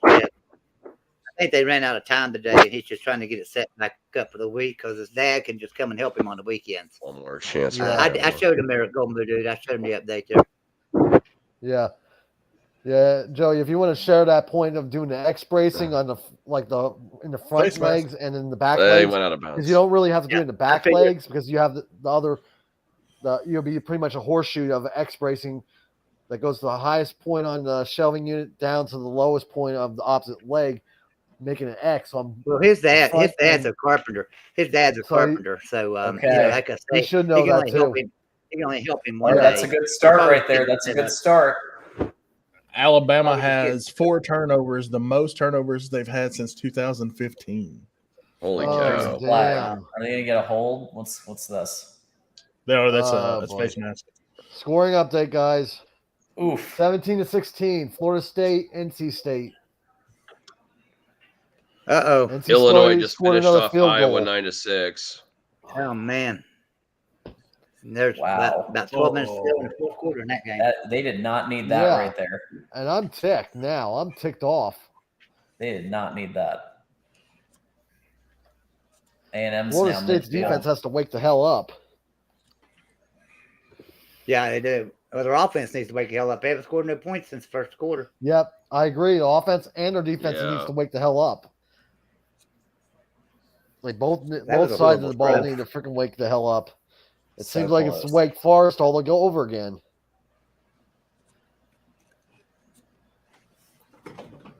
Yeah. Yeah, and Golden Voodoo says, yeah, this is just a skeleton. So what I was saying is right. Yeah, it's just a skeleton. Boy. Okay. Oh, boy. His dad can't help him but one day a week. So he'll probably come back next weekend and they'll finish building it. He's just got to set it back up so he can do his shows this week. Yeah. It'll be suitable for the week, yes. I can agree. Yeah. Yeah, it'll be fine for the week. As long as he doesn't knock any of the legs. That's the number one thing. It should be just fine. Wow, I thought he was going to break it loose, buddy. I thought he was going to go all the way, yeah. That was still a good run, though. Still a good run. Yeah, it looks good, Golden Voodoo, man. It does. It looks real good. Oh, yeah. Yeah, that was pure skill on number 6's part there because that looked like it could have gotten blown up. Yeah. Arcane or Achane.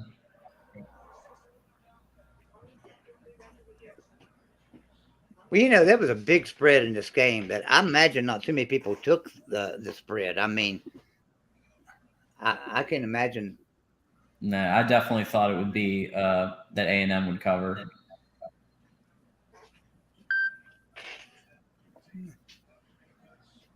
I took it. I got offered a parlay I couldn't pass up on.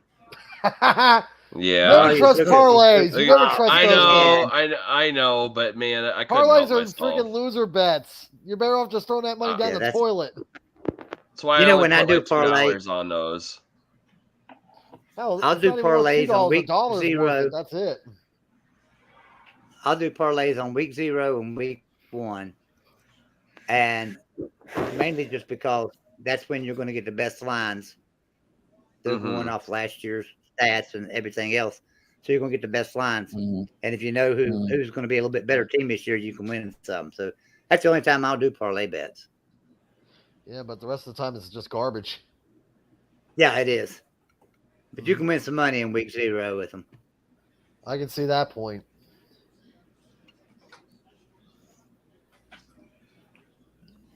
Let's see.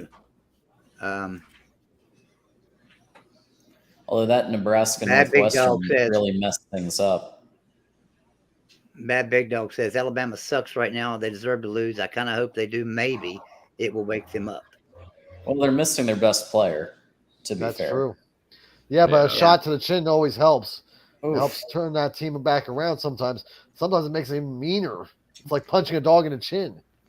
Yeah, good. Well, the game ended right now. They've taken a shot. They've taken a shot in the chin no matter what with this game. Yeah, Jimbo's pulling out the good plays here. They didn't call What good plays? What good plays? Jimbo doesn't have any good plays. Well, this quarter, I thought they've been all right.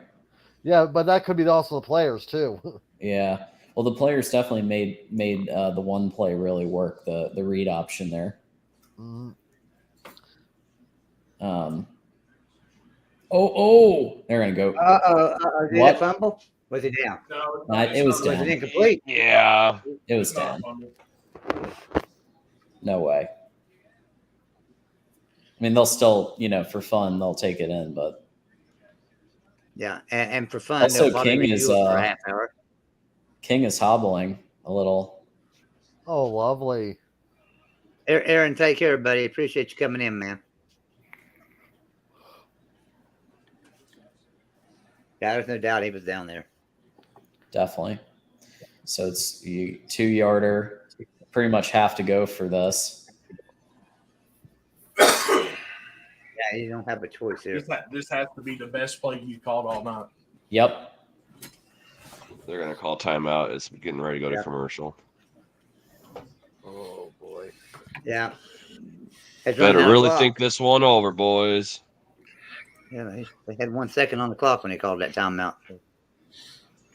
I didn't like that hobble there. Come on, Florida State. Let's go. Yeah. I want them to like win. USC's putting theirs away pretty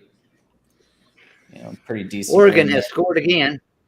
Oregon has scored again, 35-13 over Arizona. So Arizona gets a little scared there the first half, but that's about it.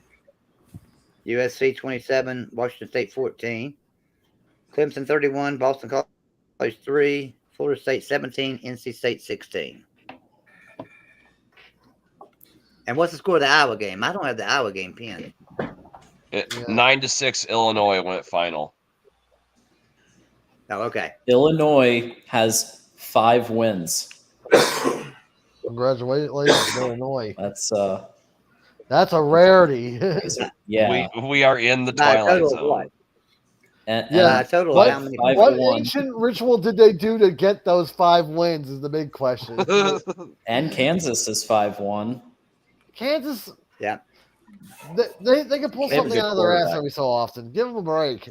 And Lance Leipold's a really good coach. It might be a good sign. Kansas might not be a good basketball team this year. Shit. Kansas will be a great basketball team this year. Duke's 4-2. I mean, things are just crazy. I think God decided to have a big drinking party and ended up making this season look like a joke.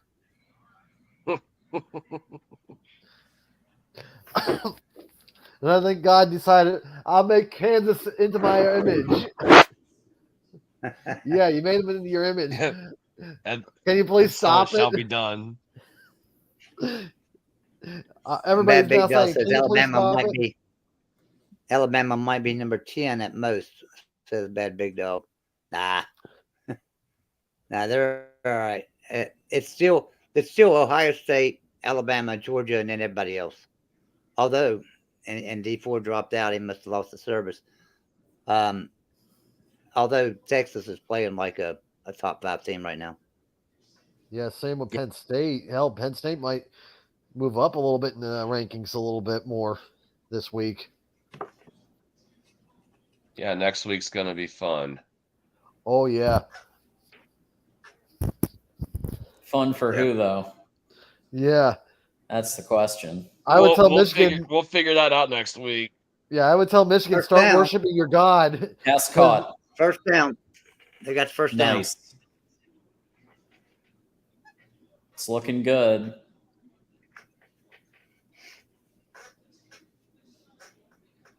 Give that quarterback a lot of credit. I mean, he is clearly not doing. He's going to need an ice bath, and he's still pulling off a first down that very few could pull off against the Alabama defense. That is really good. I agree. So now they're close. Let's see. You might end up seeing that boy on Sundays then, if you can pull that off. Yeah, so winning. If you can somehow pull off a win at Alabama, it's a rare thing. Yeah, it is very Joe Burrow rare. did it. Very few people can do it. Johnny Manziel done it too, if I remember right. Looks like he done it option at Alabama and at A&M when Ole Miss, that one Ole Miss team.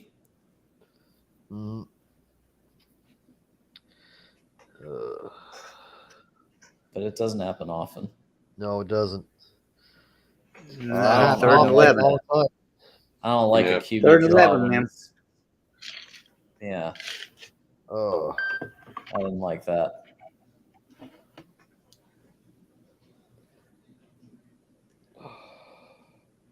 Well, I guess I'll get off right now. Talk to you guys next time. Clemson and Boston College is final 31-3. All right, good night, man. Yep, Clemson Boston College is final 31-3. Let's see here. A little bit of motion. They're clearly building up for, like they know they have 2 downs here. Yeah, they're getting ready to go for it. Get half of it. Yep. Yeah. But it didn't get half. Oh, that's a false start. Got a couple of yards.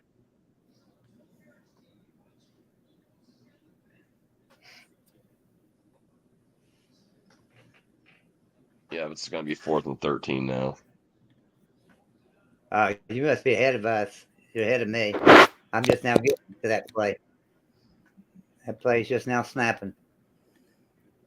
Yeah, it was false start, left tackle. I'm old school and I have cable still, so. Oh. Yeah, I got YouTube TV.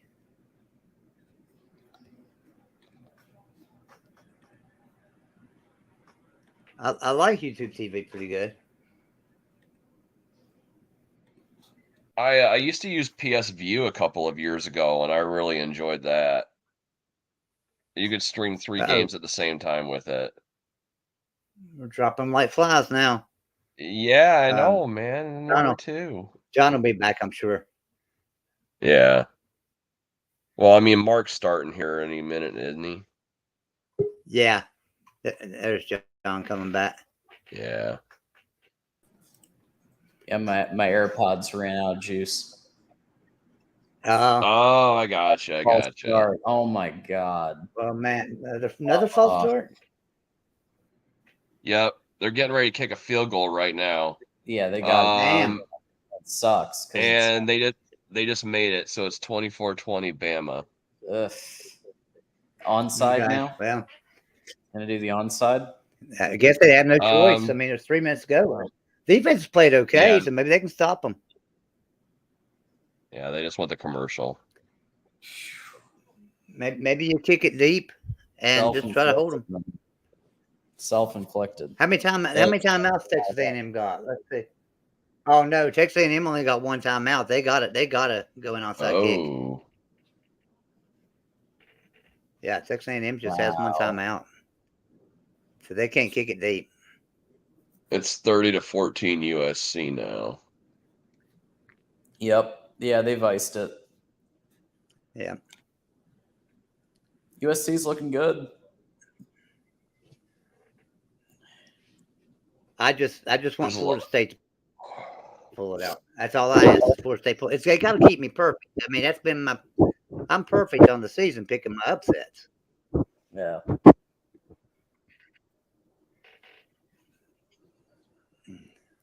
Of course, according to how you look at it, I don't guess it would really be an upset. I mean, it's a 3.5 point dog. Florida State was 3.5 point dog. See how I'm doing on at NC State. So that would have been even. Ugh, Tide guy always beats me. So Donkey's asking who I was going to the Baylor game Thursday night, and I plan to be there. I'll be there Thursday night. Golden Blue Dudes maybe coming up. Golden Blue Dude, you coming up?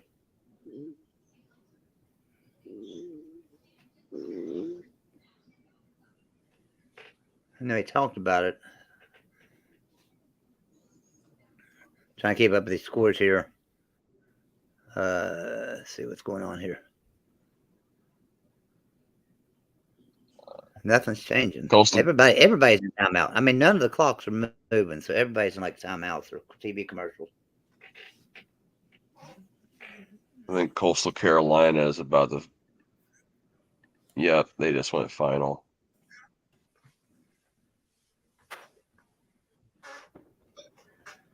Well, I also want to tell everybody that tomorrow I'll be doing a live show. Well, I don't know if I'll be doing it with Golden Blue Dude because he didn't do one today. He might want to do it tomorrow. But we'll have a live show tomorrow at some time. If I do it, it'll probably be around 2:00. And we'll go for an hour or two talking about the games from today. And then we'll do the Patreon show right after that at 4:00 or 5:00. We'll do a Patreon show. So if you're a Patreon member, be sure and tune in tomorrow. If you're not a Patreon member, you can join for as little as $2 a month. And you also get the score prediction contest, give away $20 a week to whoever gets closest to the score of a game that Golden Blue Dude selects. So you can get you could win multiple times too. So you could win 3 or 4 times this year and have a good showing. But if we can get a few more Patreon members, he's going to bump it up and give away $50. So I mean, we're close to being able to give away $50 a week. So well worth it then. So join the Patreon page. Pay you $5 a month or whatever. Pick 5 different scores for that game. If you're a $2 member, you get 2 picks. If you're a $5 member, you get 5. $10 gets 10. So it helps you with your odds to be able to win that money.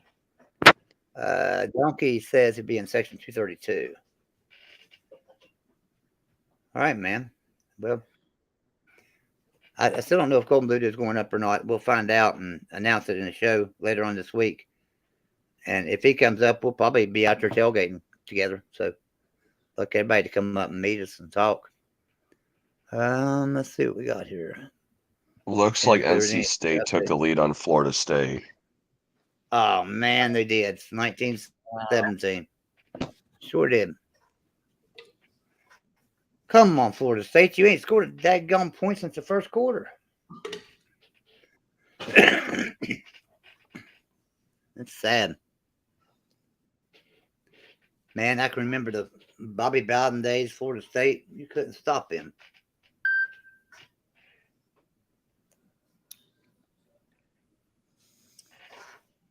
All right, so they did kick it deep, didn't they? They went ahead and kicked it deep. I didn't see the kickoff. They kicked it. Yep, it's coming up on 3rd and 3. Yeah.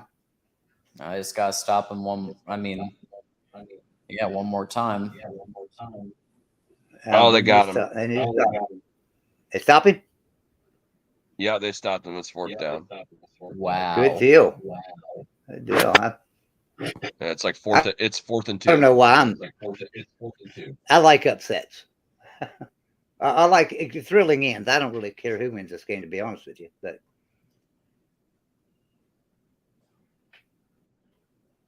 yeah, they stuffed him good, didn't they? Right at the line of scrimmage. Mm-hmm. All right. What are they going to do? 4th and 2. They gotta. I don't know. Saban's pretty traditional, so he'll probably kick it back.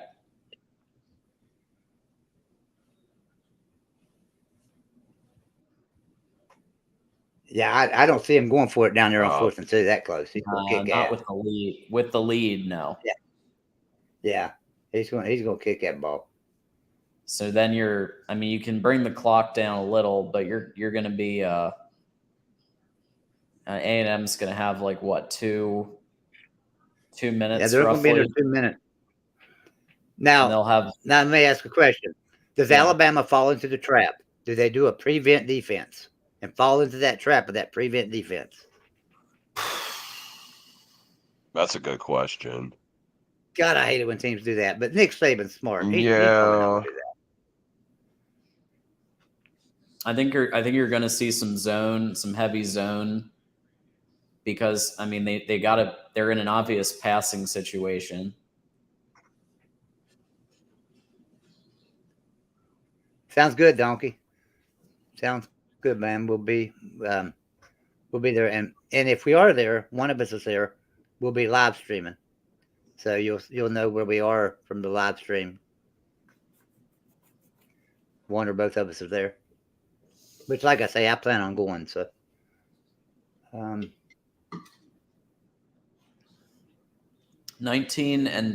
in rematch following a loss. Yeah, because LSU and Ole Miss were the two that Alabama's 29-0. Alabama's 29-0 in October under Saban. That's yeah. All right. Oh, yeah, they got him. Yeah. Man, if he could have picked up another 2 blocks right there, he could have been gone. USC won 30-14. Now Jimbo's given the pump up speech. They have 0 timeouts. They're going to have to call a lot of corner routes. Yeah. Just get out of bounds. Get those receivers out of bounds. That will not get you out of bounds. Minute 50, man. Perfect. This is perfect. This is what you watch college football for right here. That's literally what's going on. This is great. This is the nail biter. This is what you want to see. Yeah. Good first one there. Dropping back. throws it. Well, They picked didn't up get out about of 4. bounds. The clock is ticking. Yeah. Oh, 40 seconds, guys. Now you practice a 2-minute drill in practice, probably at least once a week, and usually multiple times a week. Hey, look here, A&M guys. converted their best play, but they got an offensive lineman down right now. You got to keep it going, guys. Keep going. 3rd and 1. They're going to lose 10 seconds with the player down. They went the They're gonna lose commercial. 10 He's down.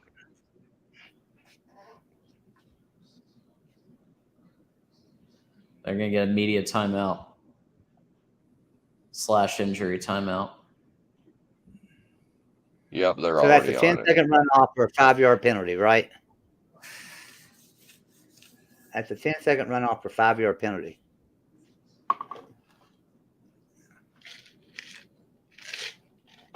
Which I understand that rule, but I don't like that rule. I don't like that. Not for an injury, not for a real. Like, I understand because people could fake injuries, but yeah, I mean, if that looks like an obviously real to me anyway. Yeah.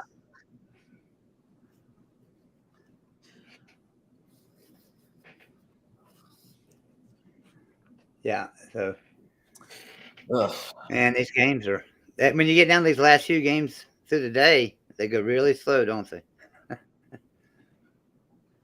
Yeah. Okay, so Oregon scored again. Oregon scored again, 42-13 over Arizona. That game's just a blowout. Yeah, I messed up on that one. I thought Arizona. I don't know. Florida State and NC State still 19-17 NC State. Okay, it's 3rd and 1. They just snapped. We're all watching, and for the chat, we're all watching the Alabama A&M game. Alabama's up 24-20. A&M got the ball. A&M just converted 3rd down and 1. Yeah. I'm way ahead of us. Yeah, I'm on YouTube TV, so I'm back a bit. That's where I am too. We're not even snapped the ball on that play yet. There it is. I mean, there it is. Snapped the ball just now. Get the conversion. Nicely done. Yeah. That was nice. A&M just completed about a 15-yard pass. Cool.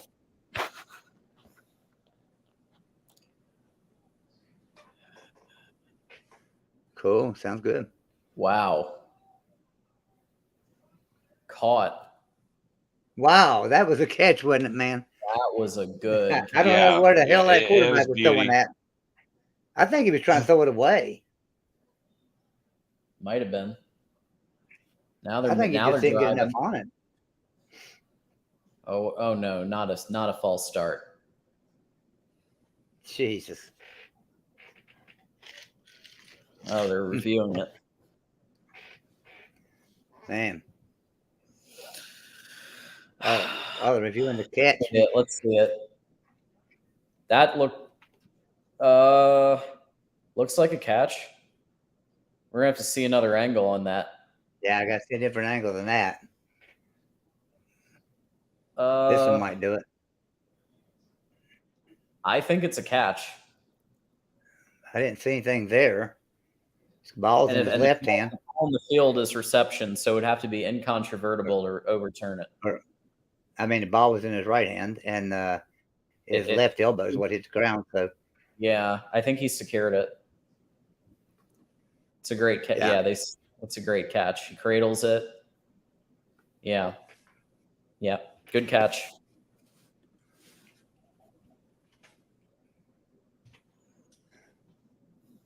Any other score updates? No, nothing's going on yet. Come on, Florida State. I need you to score. We'll see what happens here. 51 seconds. Alabama is only up by 4. A&M's going to have to get a touchdown. See what happens. Yeah. Here we go. Ball on 37-yard line. Oof. There's pass. He makes some decisions under pressure sometimes.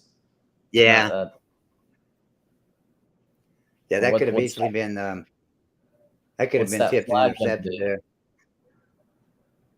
They got him for defensive holding. Oh, not good for Alabama. Oh, really? Oh my gosh! They got a first down and a 10-yard penalty. Yeah. Wow. All right, so 1st and 10 on the 27, right? It's like the universe does not want Saban to win this game. I mean, it's still obviously it's not, Yeah. Still got to get the touchdown, but I'll bet you somebody that I bet Tide guy Jeff Grimm. I bet he's pulling his hair out about now. Yep. Sweating bullets. Probably done busted his TV, throwing things. Yep. Well, I mean, when Young was not in the game, that really, I think everybody knew that was going to be a little bit more of a nail biter. But I don't think anybody saw this. I didn't see this coming. I thought Bama would pull away a little bit more than this. All right. 2nd and 10. Wow. If you can. Okay, maybe not. Maybe enough of the deep shots. Christmas. Just get. Yeah, and now 3rd and 10. You don't have to get all of it. You can just get. Yeah. You can get half of it. Yeah, I mean, you can get. 33 seconds. Yeah, just. I understand the logic, but it's actually better if you don't get all of it. Did you see that? Did you see that receiver? That receiver give up on his route. So he had a receiver that was going to come open, but he gave up on his route and slowed down.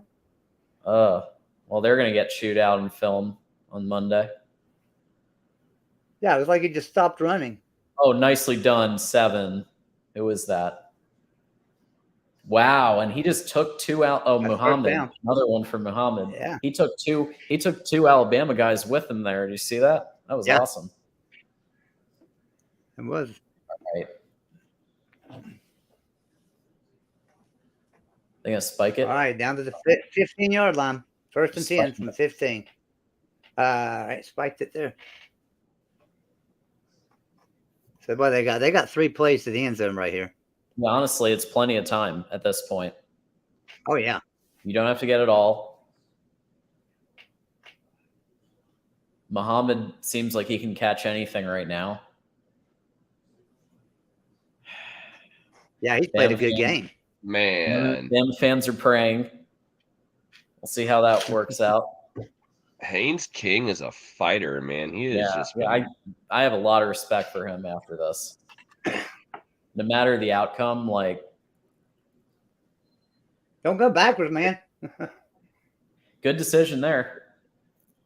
Just get rid of it. Don't take a sack. That was a great decision.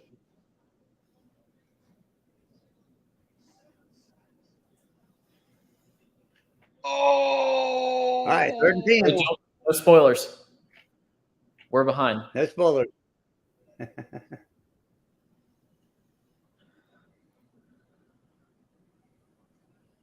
right, 3rd and 10. Here we go. 15-yard line. 11 seconds to go. Oh, I understand that groan now. Oh man, intercepted. Alabama intercepted in the end zone. There's a flag on the play. Game is over. Flag on the play. That's your celebration. I want to talk with you guys, but I don't want to ruin it for you at the same time. It's really difficult right now. Is it not celebration? Is it maybe pass interference? I figured it was celebration.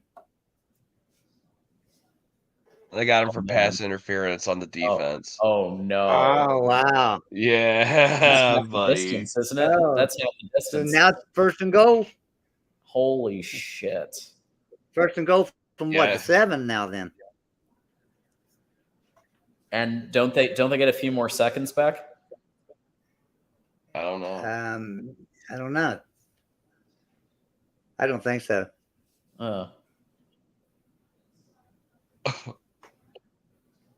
Yeah, they'll have one last play here to the end zone. Yeah. No spoiler alerts, Matt. No, I know I'm it's really gonna be trying hard. not to ruin everything for you. Okay. Oh my God! Okay, Get your here best we play go. out. Get your best play Yeah, out. really. I just run a bootleg. Timeout, of course. Everybody block and run a bootleg with Bama quarterback. can timeout twice. This is a reminder. They can ice the offense twice. Holy shit. American Voice Disregarded says, win or lose, this is the worst Alabama team I've ever seen.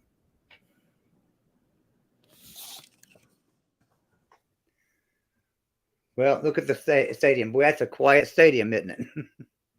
Yep. They're worried. Man.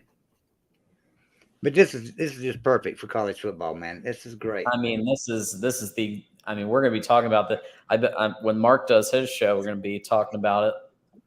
Mm-hmm. Guaranteed. Yeah, and like I say, we'll talk about this tomorrow too on the show here on Golden Blue Dude. Yeah, Golden Blue Dude. Talk about all these games. Yeah. We'll have the show here tomorrow. What time is that? 2? You said. Well, if I do it, it'll be at 2. If he does it, he'll just do it when he can, and I won't know till in the morning if he's going to do it or if I am. I think he false started, didn't he? That's it. No. Didn't get it. That's it. Game over. Didn't get it. Alabama pulls it out by the hair on their teeth. Yeah, I think they're going to lose to Tennessee if they don't get. All right, looks like there might be a couple of minutes left in the Florida State game. Let's jump over there real quick. Might as well finish that one up and we'll get out of here.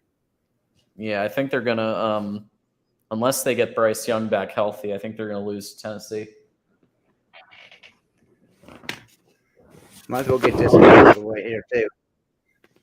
Tennessee put a whoop on LSU. Yeah. Florida State. Yeah, they did. So,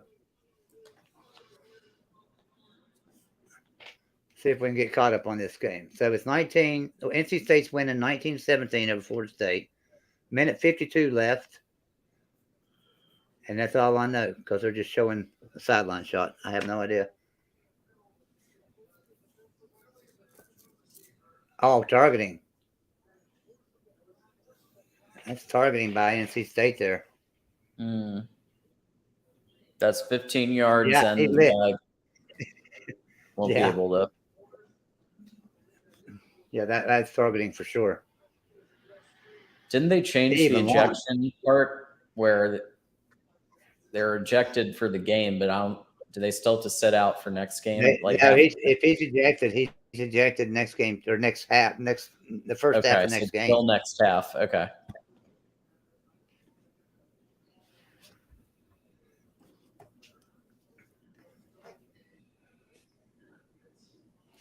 So let's see.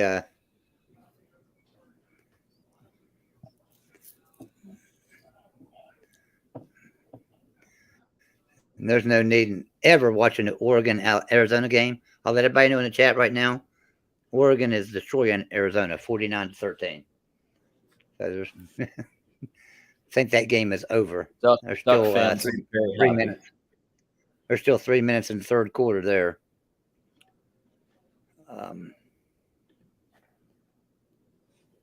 See what's did they haven't finished with the review yet on that, have they? Still seem working. like it. It seemed like it was pretty obvious to me. Yeah. I mean, because he launched.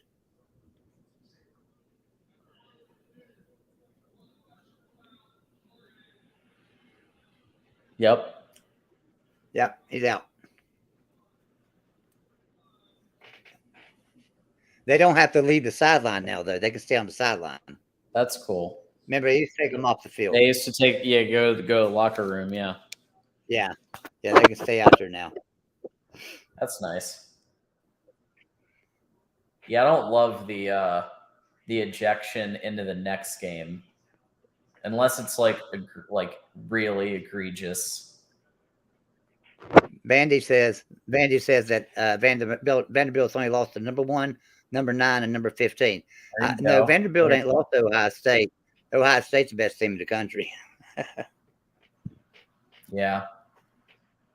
Yeah, Ohio State might get the number 1 ranking this next poll.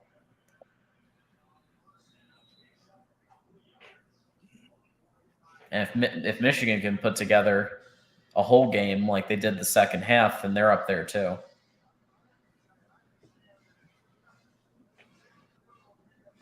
Like, I think Michigan could take Bama. I really do. So Ryan Fitzgerald's 2 for 6 from 30 yards. They're in field goal range. Why is he throwing this ball? There it is. Looks like maybe third and inches. Got the first down, maybe. Nah, maybe inches. Yeah. No, a little bit short.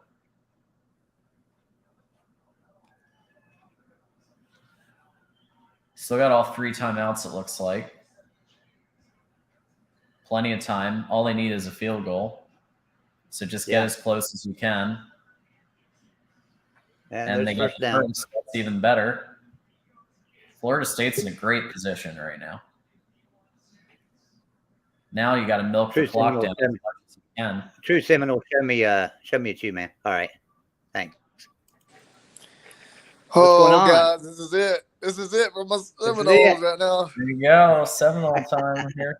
You're in a great position.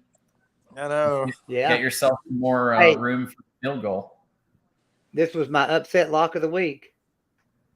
This was. I've been perfect all year, and this was my upset lock of the week. Was Florida State would upset NC State. I'm gonna be honest. I picked us to lose this game, in the off season. I'm glad we're not right now. Well, so far, ball security. Don't make stupid penalties, and just get your field goal kicker enough room. You'll be fine. Exactly. Yeah. All right. So run the ball. 1st and 10. Yeah, just keep the ball on the ground and hold on to it. Hold on. Yeah, I didn't that mind ball. the one pass to get to the first down marker.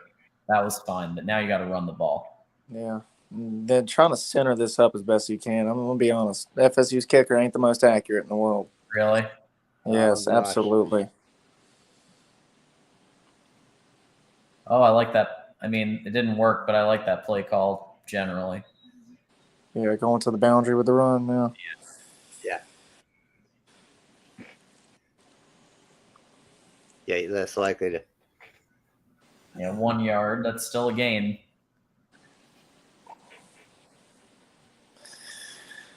NC State calls their second timeout. Now you got 2 more downs before the field goal. Just get as much. Yeah, bad big dog.